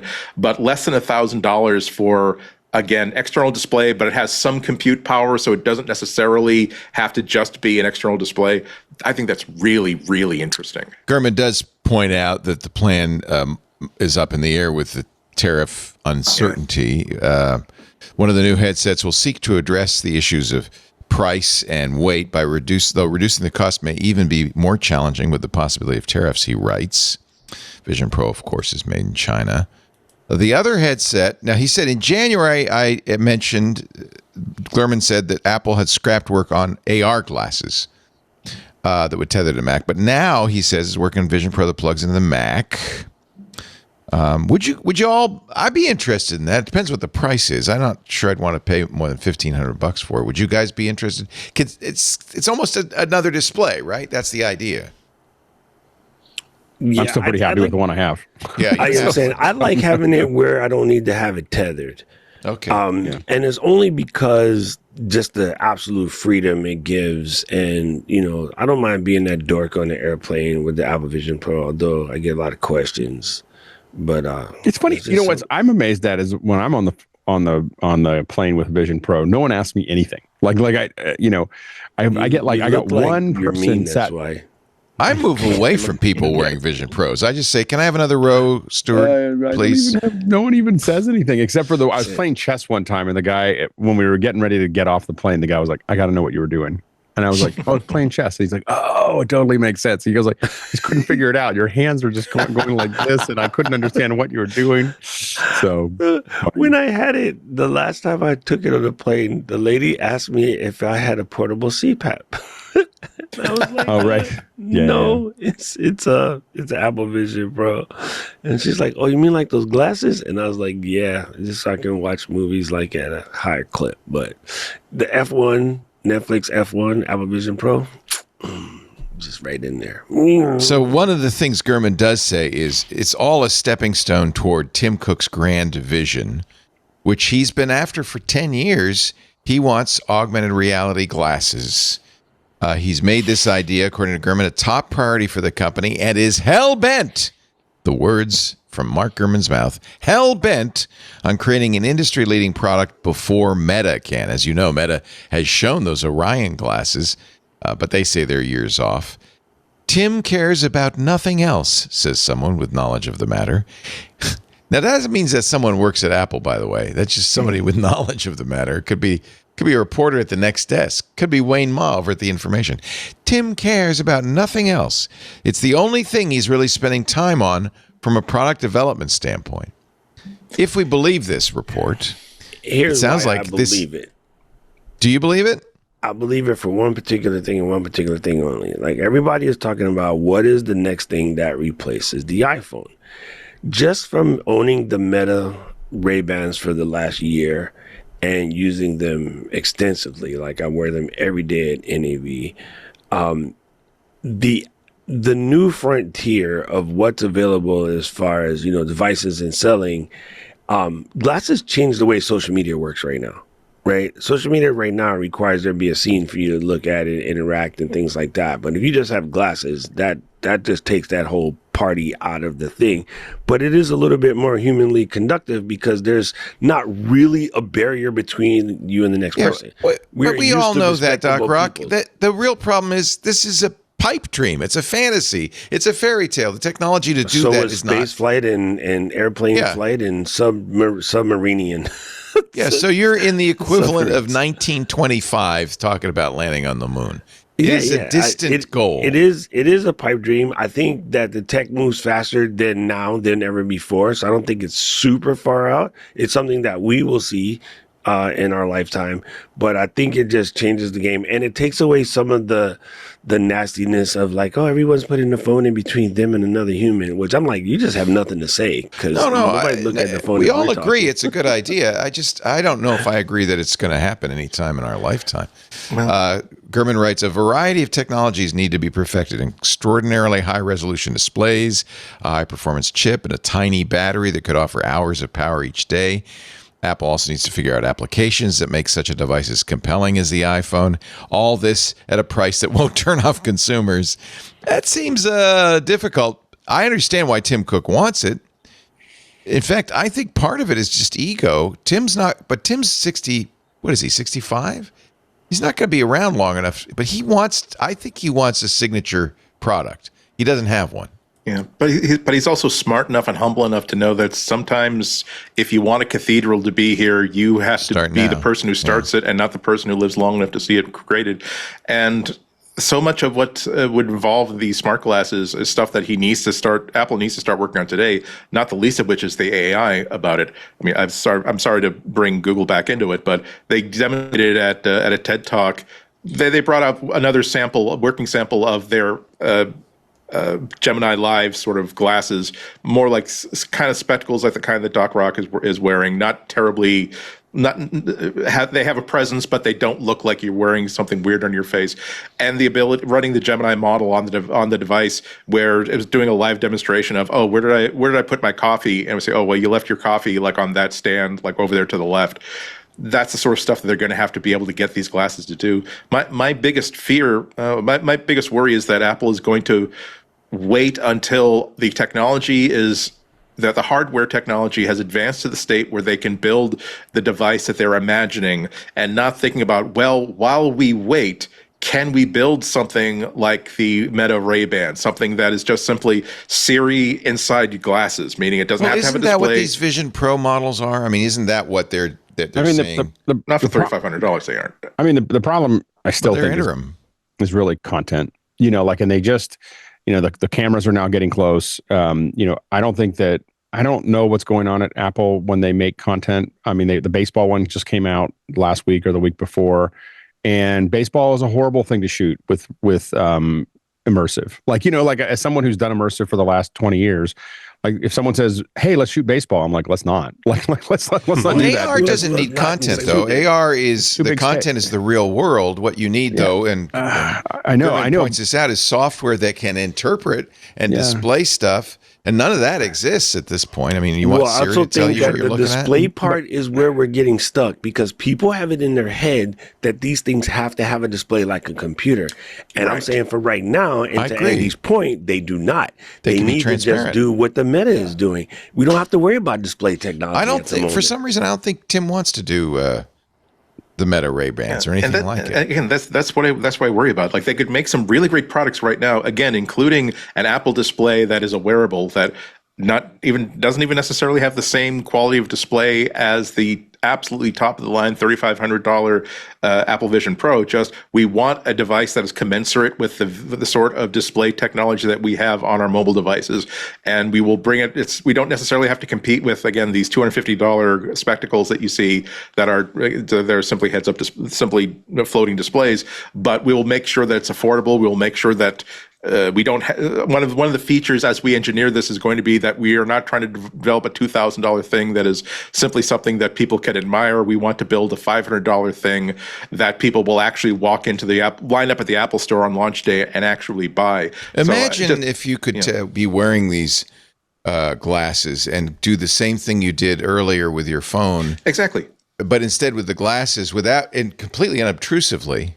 I almost always have my phone in my pocket. I don't necessarily need to have the compute on the wearable device. Right. Once again, it's a wonderful ideal that I'm going to have a beautiful augmented reality, extended reality experience in thick Buddy Holly style glasses where the compute is all there, the battery is all there, the display is full color and 4K and no latency and all this other stuff. It's okay if you start off by saying it would be great if there's a camera that's mounted into the glasses, my prescription glasses that I wear all the time anyway, with audio that I'm getting feedback through the side pieces of the glasses, so that when I ask my personal assistant questions, it can include in the response, oh, well, I see that I see that the third item on the menu is spicy but not terribly hot. Maybe you want to order that. That sort of stuff. That will get people into the Apple Store for a demo and realizing that, wow, I've got $549. I'm going to make another $549 like within the next week or so. Apple the most likely company to make these? Or it's coming because the proof of concept to what Andy just said already exists. It's called Phone View in Mac OS. So all I got to do is take that and move that over to the glasses. My phone can stay in my pocket. I can get an update. I can see the notifications. I don't have to take it out, but I can get a little bit more context and a little bit more information. So if we start from I feel like, though, there's a big difference between what Vision Pro is, which is VR. Yes. And actually, it's XR. Well, they call it XR, but how much of the time that you're wearing your Vision Pros, you're looking at the world around you? A lot for me. Really? Yeah, I mean, it's... they got to go to the bathroom.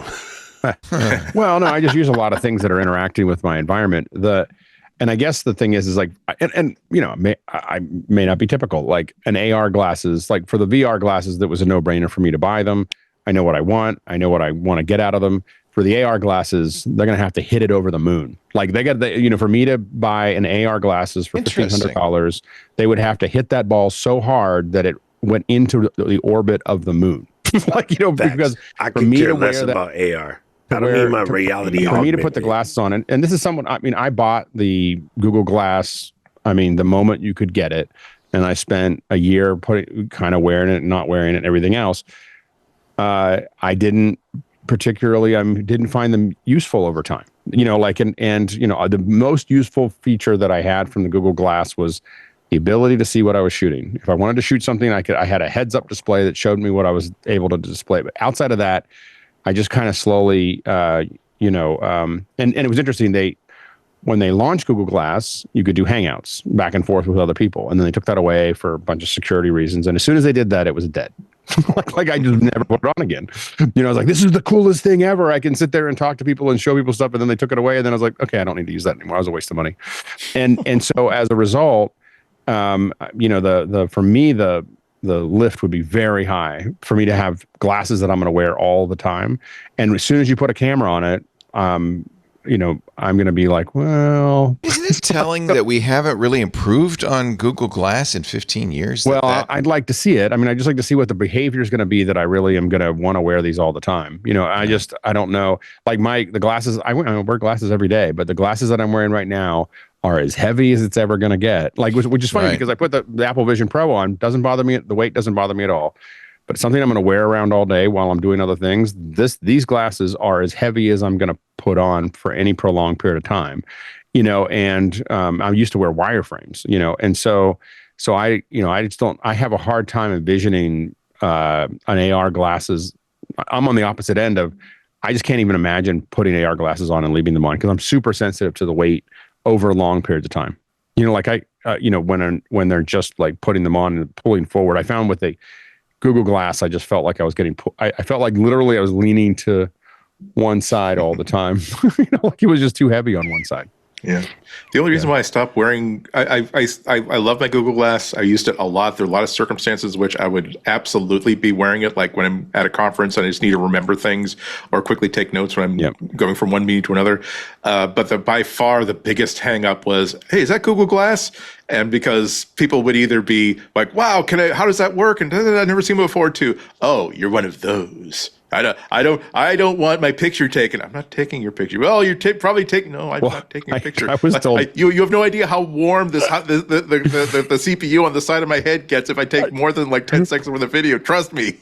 Well, the funny thing is, like, I had the entire, like not entire, but like a big chunk of basically Rwanda's Secret Service for Kagame lined up to put them on. They wanted to see him on, and I taught them all how to say, okay, take a picture. And then when they finished, the head of security looked at it and goes, that is very cool, but do not wear the Google Eye when the president is in the room.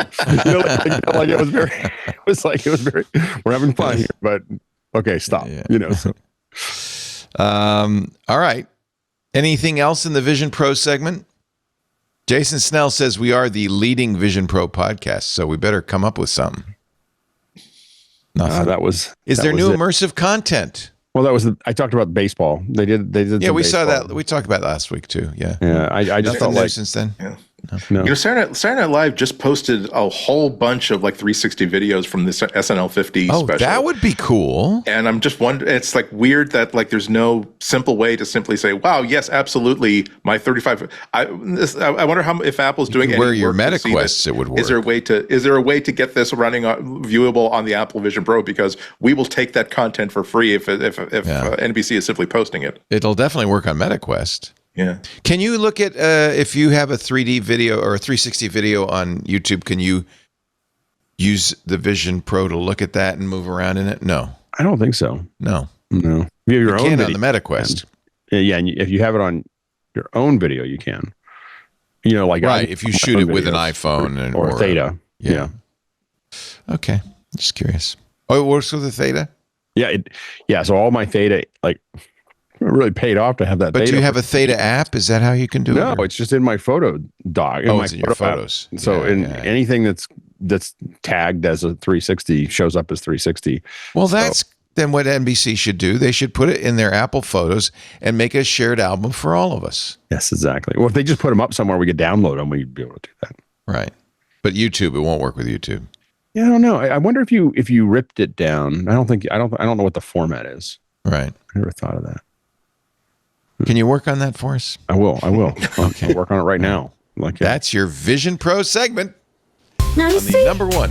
now you Vision know, Pro we're done podcast. talking the Vision Pro.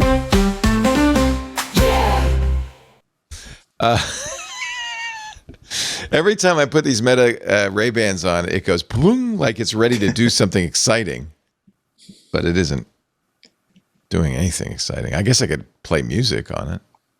The speaker part of it is very good. It's very good. One thing I used it for when I was at NAB is I would say, hey, what her face is, send this story to Instagram or take a picture and send it to my Instagram stories because I'm updating on the they're fly. decent. They're not as good as an iPhone, but doing that.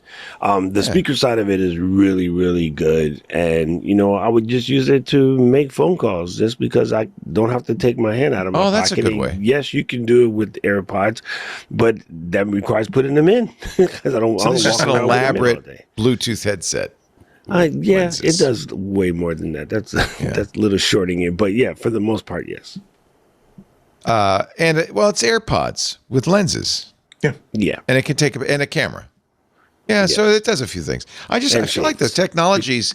There is not even a hint or whisper of the technologies we're going to need for these to exist out there. I mean, the battery life alone is going to be an issue. Yeah. You got to have displays that could do heads up. Nobody's got that down. The Google Glass is still the state of the art in that realm. I think the heads up display is still somewhat overrated because the information that you need at hand on any given day doesn't necessarily have to be visual. Oh, it can be said to so if you have AR glasses, it's just going to be all audio? I think, listen, I'm going to be the person that gets in trouble with the whole chat. AR is trash. I don't need AR. If I need augmented reality, I'll just do acid. I need better things than fake things in my environment. That just doesn't work for me. If I'm an interior decorator, maybe. I thought you were excited about it. I misinterpreted what you were talking about. No. I think Alex and I are on the same point. The AR doesn't really do anything for me. Right. However, give me information that I need at my fingertips, things that I can invoke by voice, send emails for me, reply to emails for me. But it's all by audio. I think the audio side of it is perfectly fine. Now, well, Apple is ready. I mean, if Apple puts cameras in the AirPods, they're ready to do that. Well, yeah, I'm saying if I can get some accurate camera data, say, I'm over here and I got a Pixis 12K out and it's like telling me some stuff. Hey, you're about to be oversaturated. You need to crank your ND up to 5 or something like that. Like that would be helpful, right? But other than that, AR is just dookie. So you don't want that's interesting. You don't want something you see. Yeah. It's all in your ear. You need a camera. Maybe you just have a little camera you glue to your forehead or something. If I could see it and it made sense, all of like Call of Duty or Halo, yes. But so far, no one's even close to that. So that's not important for right now. Yeah. I'm 100% with you, Doc. I've been saying for years that when I'm talking about virtual reality assistants, augmented reality assistants, all I want is one Bluetooth earbud. I don't even need two.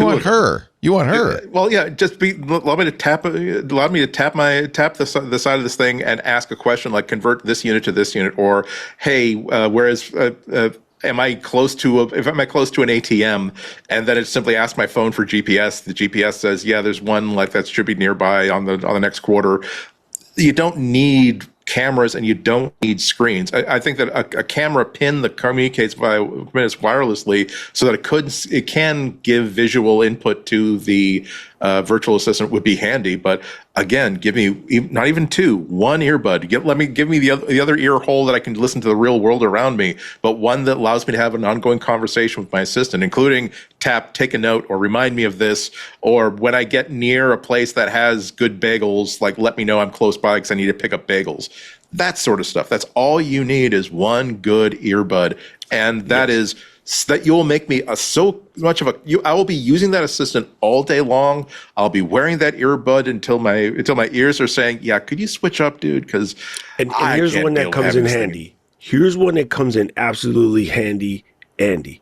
Speaking of another Andy. So we're at NAB and we're walking down the backside of South. I'm going to the creator lab because I'm about to do this thing with Obus clips.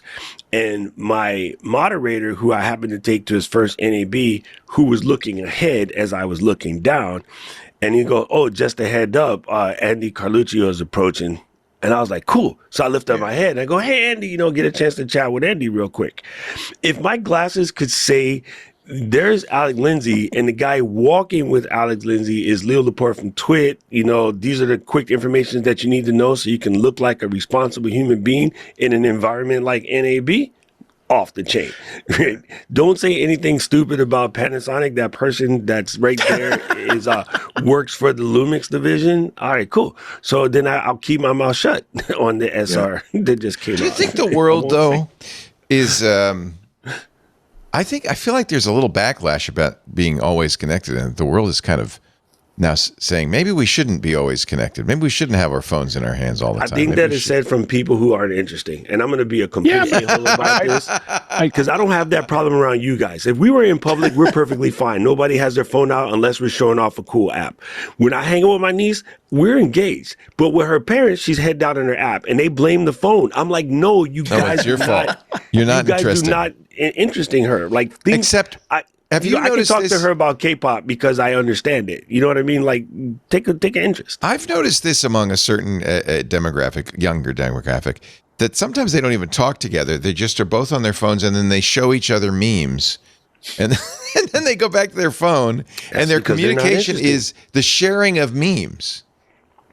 Yeah, and I wondered, I'm trying to figure that out because my kids started with technology when they were, as early as they could, 2 years old, 3 years old. But I was pretty hardcore about no social media until recently, and I find that they're just not addicted to their phones. Like there's not this level of connection to their phone that their friends have, but even talking to them, they talk a lot about the fact that it's starting to become more and more a cultural thing within school. This is in high schools of disconnecting, like, oh, I'm not getting, oh, I was off. I was disconnected. And it becomes, they're just starting to think, I think that backlash that you're talking about is happening at the high school level where they just, there's a growing amount of respect of like, oh, I disconnected for Saturday, or I disconnected for the weekend, or I disconnected, like it's kind of a cool thing to do, as opposed to being hyper connected all the time. Good. So I think they're just tired of it. I think at some point they just feel like their adrenals have been tweaked so high all the time that there's always the and you mentioned growing awareness week, that actually Jason mentioned it last week before our connection was around these cultural events that happened. Like, so Game of Thrones come out, we're all at the water cooler talking about that. Back in the day, it was Roots or Battlestar Galactica or something of that nature. These events are few and far between right now. Only sports is the connecting one for right now. But I think there's, people are working on ways to bring some of that back. And that's also a part of it, too. We don't have that grand thing that we all watched and could talk about the next day. Whether we wanted to see it or not, we had no choice because there was 3 channels and we got and to be fair, on the ground. We didn't have 100 years ago. We didn't really have that either. Like, there wasn't something that everyone was paying attention to at the same time 100 years ago. There's this concept of mass media that pulled us all into where we have these moments that we all feel like we have to be part of. But I think that in many ways we're not, we may be kind of pushing, backwards, and we may find out that nothing in the last 100 years made anything particularly better. I think I'm starting to realize that for sure. Penicillin, the polio vaccine. Yeah. Pokemon Go. 80 years. Pokemon Go, definitely. Yeah. Apple's launching a new recycling promo for the next month.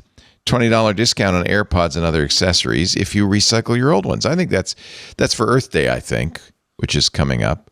But they should keep that going. Earth Day is April 22nd this year. Oh, it's a week from today. We'll be burning up. We should celebrate. Let's all wear green. I wonder what they're going to do with like the AirPods. Like, do they have a system so that they can actually be recycled and refurbed and resold with new batteries? Or is it just going to be, there's just no way to service these? We are just going to sell this in a big bulk pack to a disassembler that's just going to crush them up and use magnets to take out the earth metals and whatever. Well, they're more precious now that China's cutting us off. So maybe. And finally, you can now get colored cables from Beats. That's no small thing. I guess not. Beats is a lifestyle brand. Beats is what you buy. People. I know people who have many, like 6 different styles of headphones because they want to match color and they want to match style to like what they're going to be doing that day. So that's not for Beats. That's not a silly. That's not a silly. I got my orange Beats. Actually, I meant to do a review of these. These are those new Beats with the hooks over the ears, and I'm a little disappointed, to be honest, because the hook keeps it from really getting in my ear like the AirPods Pro do, so I don't get quite as good a seal. So actually, the sound isn't all that good. I thought for working out, these would be better, and it turns out I'm using my AirPods Pro because they sit in my ear just fine, and the sound is better. So I'm a little less excited about these. And by the way, orange, not a good color.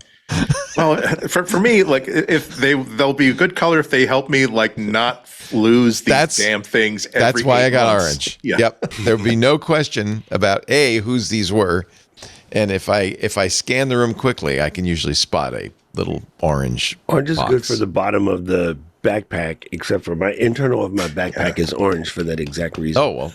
Then you're not going to use it. So don't get orange cables. $18.99 for a single cable, USB-C to C, A to C, Seed of Lightning. What?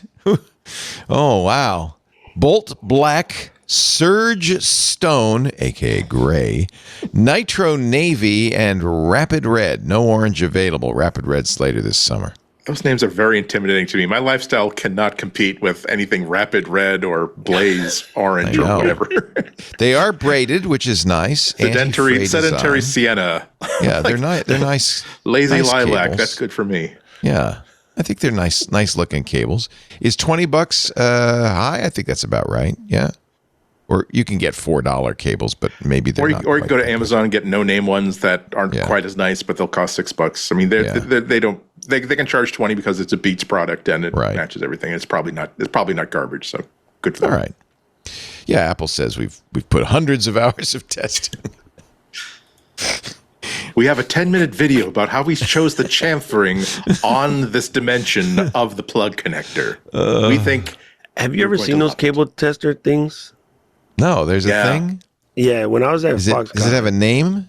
Yeah, no. So they take a machine Joey? and they build a machine and it has just a couple of servos and all it does is this to the cable over and over again. Wow. But they put 100 of them in the rack. So if you put 100 cables in there from the random test and the machines are all doing this and you run that for an hour, you have hundreds of hours of testing. Right. That's how you get mean time between failure on hard drives. You don't test them all. You do a statistical deviation. The crazy thing is the cold rooms, though. When you walk into the cold room, it is obnoxiously cold. They also, I saw the machine that stabs the iPad that just goes like this, just to check, how many times you can press on the screen, and it's pretty interesting. It's cool stuff. Have you ever seen like the tumble testers? It's amazing to see like, hey, wow, here's a $600 like tablet, and they just let's toss it in here, and just it starts spinning around, just going boom, boom, boom, boom, with all these oddly covered blocks and baffles and stuff. You just see them crashing from baffle to baffle to baffle, and like, okay, it's not my tablet, but I'm glad to watch them. Here's a super interesting one for you. I hope I don't get in trouble for saying this. At Niles headquarters at Shore, they buy liquid sweat, manufactured sweat. It is $700 and some odd a gallon, but it's the closest thing to match. I'll give them proper. I'll give my sweat for a lot less. Yeah, actually, a gallon of sweat's a lot of sweat. They test the pH and everything, so it's perfect. But they use that to make sure that SM58 is as bulletproof as it is. I have SM58 that is 37 years old. It's flawless. It still works. And they showed ones that have been through fires, run over by cars, the whole 9 yards. And in that building, there's a guy, and his job is, get this, mic drop. he just drops. Oh, that's mics. good. That's a good job. I drop mics. He drops mics and tested to see that they still work. And there's a big sign and it says mic drop. I'm like, bro, what do you do for a living? I drop mics. Mic drop. I drop mic drop. Yeah. This kind of stress testing is just amazing because you make me think of the NIST has a whole catalog of standards for, like, if you need to test, like, can this thing get out? Can this stain get out peanut butter or whatever? There is SRM 2387 specification for peanut butter. You can contact a lab who will sell you a $900 jar of peanut butter because it has exactly the standards that have been set for if you're testing against peanut butter. Here's a nationalized standard for peanut butter. Just like here's a national standard for pencil lead, and it's like. I wonder if they ever just have fun. Like, you know what? We're gonna make a sandwich with this. I'm gonna make a PBJ with standardized bread and standardized jelly, and it's gonna cost $8,000. And I'm just gonna tell people I did it. Before we get to the rumors of the week, there are quite a few. Let's take a little pause. You're watching MacBreak Weekly. Andy Nacco, Alex Lindsay, and filling in for Jason Snell, the wonderful Doc Rock. Now on with the news. Rumor time. There's a lot of rumors, probably all of them bogus, but we'll run through them real quickly. iPadOS 19, which will be out in the fall, rumored to be more like macOS. We knew that it was going to have Vision Pro style, or we thought it was going to have Vision Pro style round icons, but Bloomberg's now saying, Mark Gurman's now saying, more like macOS. I'm told this year's upgrade will focus on productivity, multitasking, and app window management with an eye on a device operating more like a Mac. Yes, that sounds like good news. Yes, that's good news. They're talking about, hey, we'll make this less. We're not saying we're going to make this look like a Mac and operate like a Mac. They're just saying that we're trying to make people who actually use this $1,500 tablet for productivity. We should actually make it easier to multitask and easier to work across multiple apps and multiple docks, which is an incredibly good thing as someone who still loves his M1 MacBook Pro and uses it as using it right now. Yeah, I've been using my iPad Pro a lot more, partly because of that Tapestry app you guys recommended, which really has become a kind of my beat check, my number one app that I use all day to keep looking for stories for these shows. I think this will be interesting. We'll probably see it at WWDC, right? Or at least a tease of it at WWDC. We won't have to wait too long. He says the revamp is arriving about a year after Apple brought the M4 chip to the iPad Pro. So again, the iPad has a lot more horsepower than it needs. So maybe we could put it to use. Be nice. It's always been true. Yeah. Other rumors. Let's see. There's 20th anniversary iPhone. That would be 2027. So don't get your hopes up on that one. May finally go all screen, according to Gurman. I'm going to whiz through these. We're also looking to see perhaps a foldable device. Jeff Poo, I don't know who he is or where he comes from, but he is a rumor guy he's an analyst, I guess, who says as late next year, there could be another, not just a foldable phone, but an iPad Fold, a 19-inch foldable device. So there'll be 19-inch and 8-inch foldable devices by fourth quarter of next year. The question is why? Why does everybody want a foldable device? I don't get it. Am I weird? I don't get it. Doc and I are both in the same boat. We just are like, I don't care about Thank you, Alex. I'm like, why? It serves no purpose. Well, no, I'm a big, as someone who spends a lot of excuse me, we all are people who spend a lot of time traveling. The idea of having like a 10-inch or a 12.9-inch device in my bag that turns into like a desktop size productivity screen when I'm at the library or when I'm at a hotel or whatever, I wouldn't spend double the cost of an iPad for it. I mean, if I made a lot more money than I do, maybe I would. But I love the idea of something that transforms based on how you're actually using it at the moment. There's a lot. I don't know about seeing this shipping next year or whatever, but we see so many an acceleration of rumors and information from the supply chain about Samsung is the only vendor that they're considering. Samsung has a new like floating hinge design that minimizes or eradicates the ditch in the middle of it. So again, not this year or next year necessarily, but it kind of encourages you to think that yes, they're definitely serious about this. They're definitely not just building like a dozen of them for the lab to see how it works, that they're working out, here's how much would this cost to manufacture, how many could we manufacture within a certain time frame. It's very exciting. I really want to see it happen. Foldables haven't really happened yet. 12 to 24 makes sense. I get that. But like 4 to 8, I'm like, why? 12 to 24, well, I think I can get you. I can't give up. If I had this and I could turn it into an iPad Mini when I need to, and the idea that I can have, I'm wearing cargo pants right now, but I wouldn't be carrying like a portable keyboard in my cargo pants. But the idea of having a very, very small bag that simply has the ability to write and research if I just have a couple hours of flight delay to actually deal with, that's really attractive. Again, my hitch, and I think that would be true if I made like 5 times as much money as I did, I can't see spending $2,800 for what is essentially a $1,000 phone.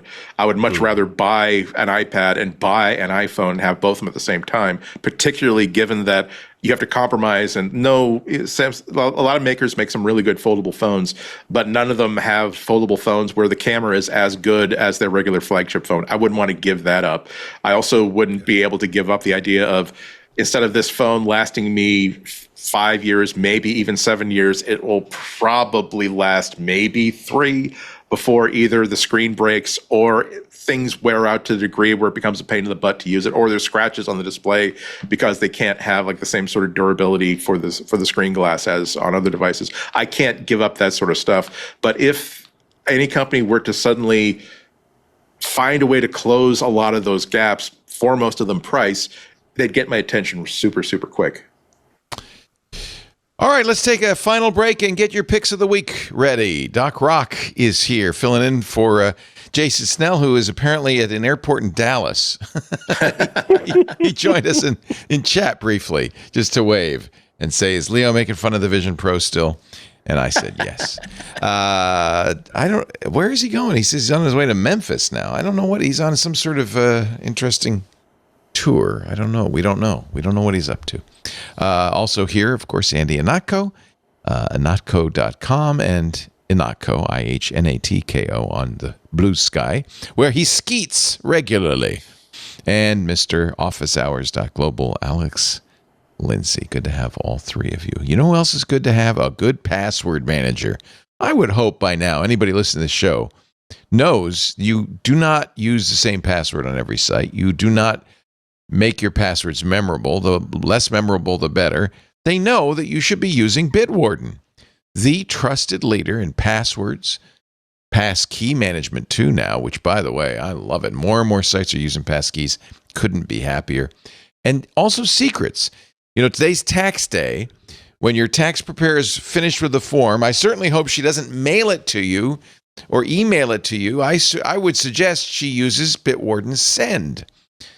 That's a great way to do secure document transfer. Bitwarden has more than 10 million users now. I'm so happy to hear this.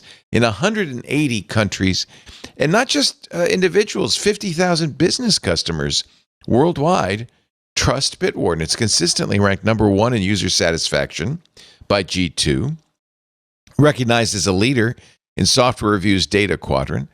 Bitwarden is a great choice for businesses worldwide. Now, take a look at Bitwarden Send, because what I love about this is you can send encrypted documents to anyone. They don't even need a Bitwarden account to use it. Your forms, your documents, your data is fully protected. Don't use risky email attachments. Share confidential documents with password protection, expiration dates, view limits. You have full control over who accesses your information, how often. I mean, it's just fantastic. Perfect for tax time, perfect for any time. It's just one more reason. It's more than a password manager. Bitwarden is the way to encrypt the data that you want to keep secure. New findings from Bitwarden highlight that 65% of enterprises are still relying solely on passwords. This surprises me. With password management cited as the top IAM challenge for 35% of organizations, only 21% implement passwordless authentication. Things like passkeys or single sign-on. And this means enterprises are facing ongoing credential security risks. You need Bitwarden. Bitwarden offers enterprises essential tools: end-to-end encryption, multi-factor authentication, single sign-on, secure password sharing, and of course, passkeys. It addresses both current and future authentication needs. It keeps your company on the top of all of its security, and I think that's so important nowadays. Bitwarden has, by the way, just announced its ISO 27001 2022 certification. That's great. That means the back end is fully secured. It's a standard that assures enterprises, developers, and security teams that Bitwarden meets very stringent security and compliance requirements. This complements their existing compliance: SOC 2, Type 2, GDPR, HIPAA, CCPA. Bitwarden really is the trusted security partner for enterprises. And another thing I love about Bitwarden, it's simple. It doesn't add complexity, because honestly, a security solution is only as good as the people who use it. And if people find it too complicated, they won't use it. But they will use Bitwarden. It's easy to set up. It only takes a few minutes. Bitwarden supports importing for most password management solutions, so it's easy to move. It's open source. I think that's super important. The Bitwarden open source code can be inspected by anyone, and it is regularly audited by third-party experts. Look, you and your business deserve an effective solution for enhanced online security. You deserve Bitwarden. Get started today with Bitwarden's free trial of an enterprise or a Teams plan. And of course, individuals, Bitwarden has always been free forever. All devices, unlimited passwords, passkeys, and hardware keys too, at bitwarden.com/twit. In fact, individuals can even host their own vault if they want to. Bitwarden, Bitwarden.com/twits. The only password manager I use, the only one I recommend. Steve Gibson uses it and recommends it as well.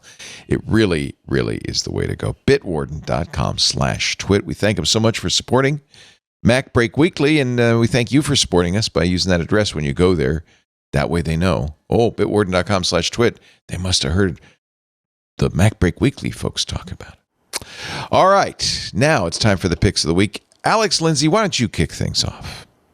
I know I've talked about this in the past, but I was just in like 3 meetings in a row where I brought this up, and I was like, oh, I should talk about it again. My recommendation is Mix Effect Pro for the ATEM switcher. So this is a controller, controlling software that runs on your iPad or on your iPhone. I use it, and I love it. I got the Pro. I love it. It's fantastic. Adam Tao put this together, and it's not the same as anything else that's out there because he Wiresharked how the ATEM panel talks to the ATEM. He analyzed it all. So there's stuff that's way deeper than it's way deeper than just the API.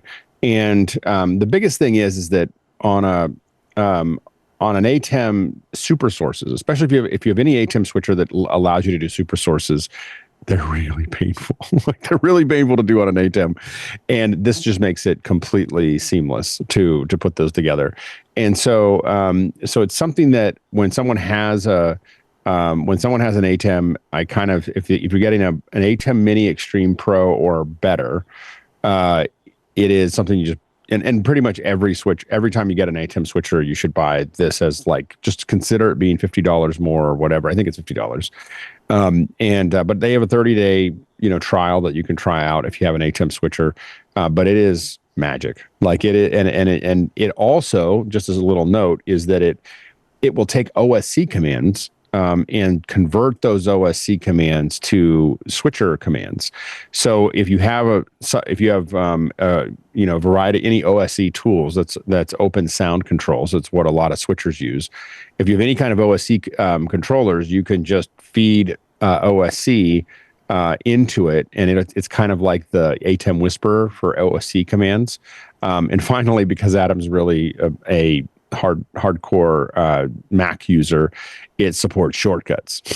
so you can have shortcuts that are asking Mix Effect. Wait a minute, Pro. I could use Siri to switch cameras?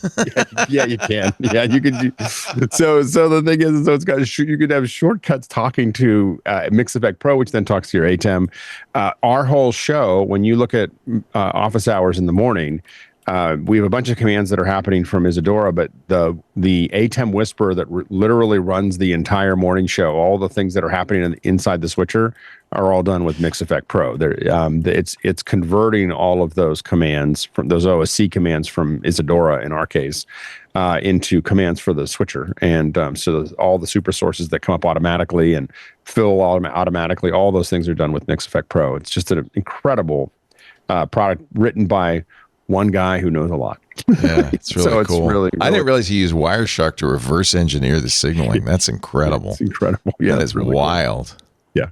Great documentation too. A lot of times if it's a single developer, you're not going to, this is all online. This is an incredible document, and you need it. This thing's powerful. It does a lot of stuff. I mean, it pretty much allows you to have a touch interface for any part of it. And sometimes I get into a situation where I want different parts of my ATEM controller to be up at different times. I'll have 2 iPads, and they'll both be running Mix Effect Pro, but they're in different states, right? Different places in the switcher, so that I can just tap on those as well. Not different states of the union, different states of being. Okay, yeah, exactly. Although you can, it's just you could do it in different states. I know.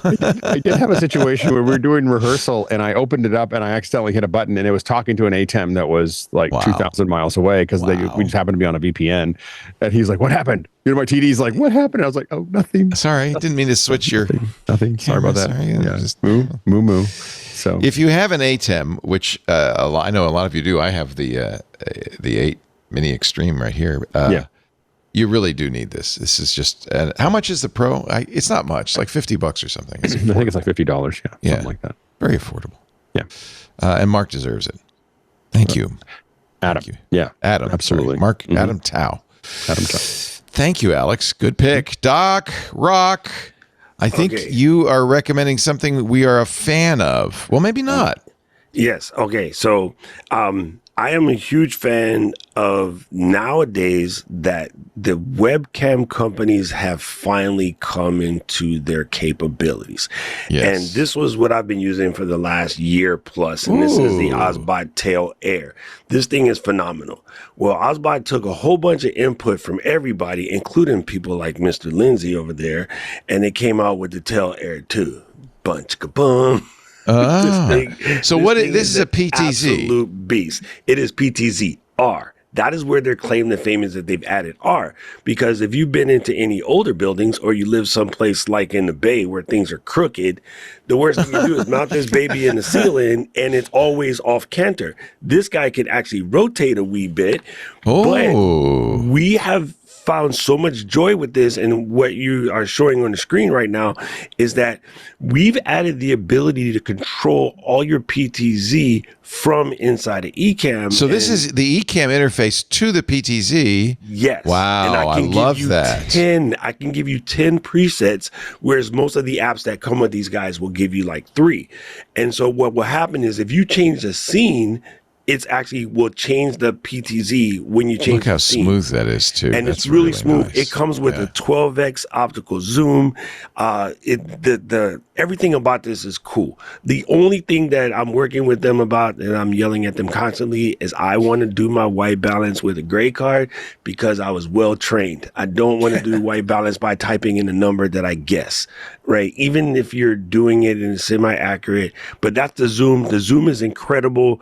What's really handy about this guy is if you're just a simple muggle, you can come out UVC and it's glorious. If you want to run this over LAN with PoE, by the way, I can mount this in the ceiling, and with a single thin Cat6 cable, I can send that signal to basically anywhere in the world, because as you know, on a VPN, I can control this camera from anywhere. I have SDI out, and it's a 3G SDI. I have HDMI out. I even have RS-232 control if you have some kind of old switcher that requires that, and then microphone in and out. But it is a highly functional camera with a built-in SD card, so you can record directly. So you can stream directly out of this, like take it to the beach, set it up, and rock that surf contest. I always slip in my home brags of where I live. But yeah, you could do so much with this camera, and it is a very simple device. And in the past, for us to do something like this, Alex and I would go and grab the big Sony or the big Panasonic, and we were looking at about $8,000. It's $1,000. It does. Wow. It does all of what we used to do on very expensive PTZ cameras for so cheap, and it's incredible. And one of the things that's great about it being controllable from Ecamm is that the software itself, Obsbot makes great hardware. Software itself that runs the Obsbot, it's okay. I wasn't going to say that, but thank you. Yeah, so I can say something again. It's like sometimes it's not stable on a Mac, and sometimes it kind of works, and it's quirky. Like they don't really understand it. And I think that having it built into Ecamm means that you're using Ecamm's interface as opposed to Obsbot's, which again they make great hardware.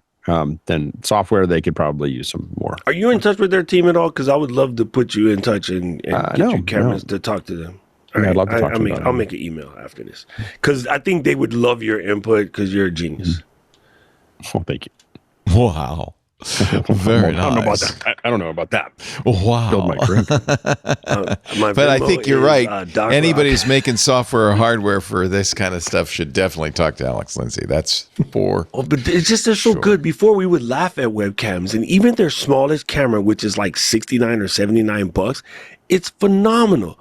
And it's like, what is the ones built into our computer so dumb when you got companies making incredible ones for less than $100? Yeah. And they're all Sony sensors, so they're good cameras with great light capability. Yeah, anyway, I can go. And the chat room is mentioning if you're going to use the Obsbot, you should definitely use Ecamm, because its software is actually better than the Obs software. So thank you, chat room. Is a much nicer interface to that. So when Alex Venmos me, I'll Venmo you guys. And when you need comics, there's only one person to go to on this show, and that is Mr. Andy Inako. Your pick of the week, sir. Yeah, my pick of the week are like the first 2 websites that I hit every single morning, and the reason why like my laptop is like on the nightstand. It's Go Comics and Comics Kingdom. They are 2 different subscription sites that serve nothing but comic strips. all the way back to like these are like newspaper comic strips. And if between these two, name it and they've got it. If you want the classic Calvin and Hobbes, classic Peanuts, they've got it. If you want like the very, very latest strips that I was only aware of on Instagram from individual creators, they have that too. Sarah's Scribbles and XKCD. I'm sorry, not XKCD, but things of that vein. They've got that too. They've got the comic strip about the cavemen who golf. They've also got the modern version of the strip in which the cavemen golf and occasionally TikTok each other. It makes it very, very easy to simply like you bookmark and like favorite the ones that you want to follow, and it will just simply every single day there is. Click on this link. I've got them in my bookmarks toolbar. Click on this link, and we'll just simply give you a single one page, a scrolling list of all of these different comic strips. And if you make a discovery, like it's not just the ones that I'm already a fan of. It's like I've discovered that. Yes, they have the classic Flash Gordon strips, which I don't really have any interest in. But recently, they got a writer-artist to write a modern version of it that is amazing. Like the artwork, the storytelling, everything is incredible. And of course, for the $5 a month subscription fee for each one of these, there are discounts for annual, but $5 a month subscription, you can go all the way back to the very beginning and start from there. Extremely good value for money. There are a lot of music services that I no longer subscribe to. There are a lot of videos. I'll probably be canceling Hulu soon because I think I will have finished like everything that I wanted to watch. And it's time for me to take 6 months off and let them catch up. But no, these are like the last subscription services I will ever get rid of because they are just too conducive to joy for me to like give up for $5 a month. Nice. Go Comics and Comics Kingdom. Are they like the King Features web interface? Comics Kingdom is King Feature Syndicate's one, but it doesn't necessarily mean that they reflect only the strips that this one syndicate has. They get comics from all kinds of different sources, including like web comics that ended a long time ago, like the ongoing adventures of Queen Victoria. They still have that. So if you want to like dip, they stopped doing that strip like 3, 4, 5 years ago. But if you enjoyed it and you forgot about it, you can simply click a button, add it to your favorites, and now you can read the backlog of it. Nice. Like I said, it's a lot of entertainment for not a whole lot of money, so it's very, very high recommendation. Yeah, and I don't even get a newspaper anymore, so it's nice to have somewhere I can see these. Yeah. Very nice. King Features does Comics Kingdom, and I guess Go Comics is the other one. I don't know. Go Comics just did a huge site redesign that launched April 1st, and I held off for a couple of weeks because yes, it was bad for about a week until they solved a whole bunch of problems. But now they fixed the problems as anytime you do a big thing like that. Very modern, very, very nice, very, very. It's owned by Andrews McNeil Universal, yes, so so it's the two big syndicates basically. Right. Have their web interface. Very interesting. Thank you, Andrew. Andy Anako skeeting at the Blue Sky under IHNATKO, but you can also that's all you can do. But someday there are people who are like there are people in this conversation who are on a mailing list that can access the stuff I'm posting to the private blog. He's building up a corpus. I want to make sure that when I say, hey, I've opened a brand new site, come visit it, that there's like several weeks of actual stuff on it, as opposed to, wow, I was very pleased to hear him complain about how hard it was to like log in this morning with the new whatever. No, give me 3 weeks or 4 weeks for the content. So very nice. Soon.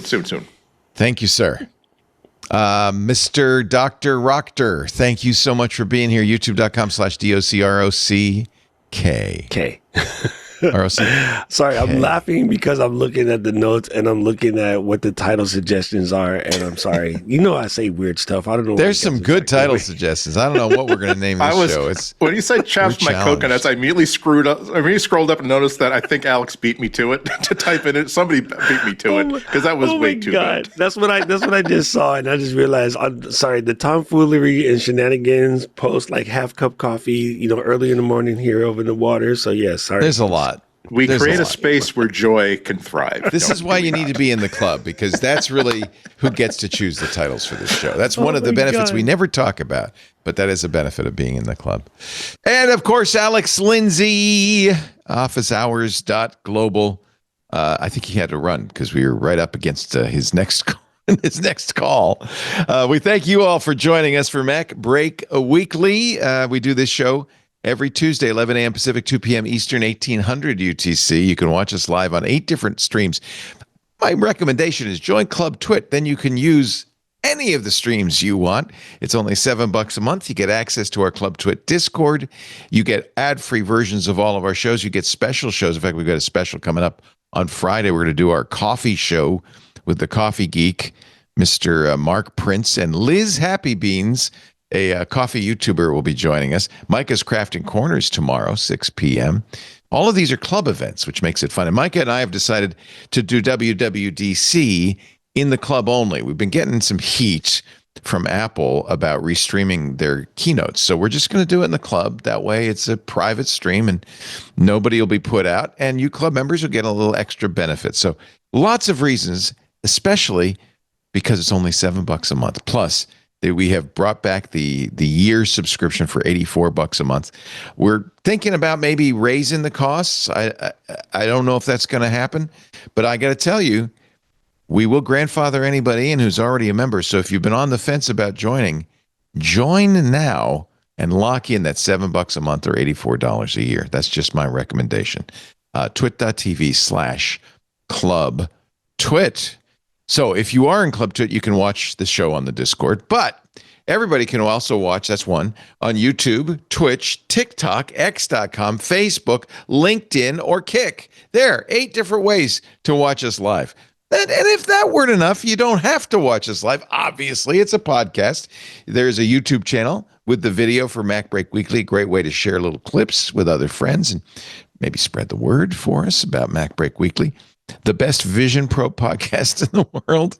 You can also download copies from our website, twit.tv/MBW, MacBreak Weekly. Best thing to do, though, look for your favorite podcast client, Apple Podcasts or whatever you use, and subscribe. Doesn't cost you any money, and that way you'll get it automatically the minute it's available. And you can enjoy the audio or the video every Tuesday evening or later. How about that?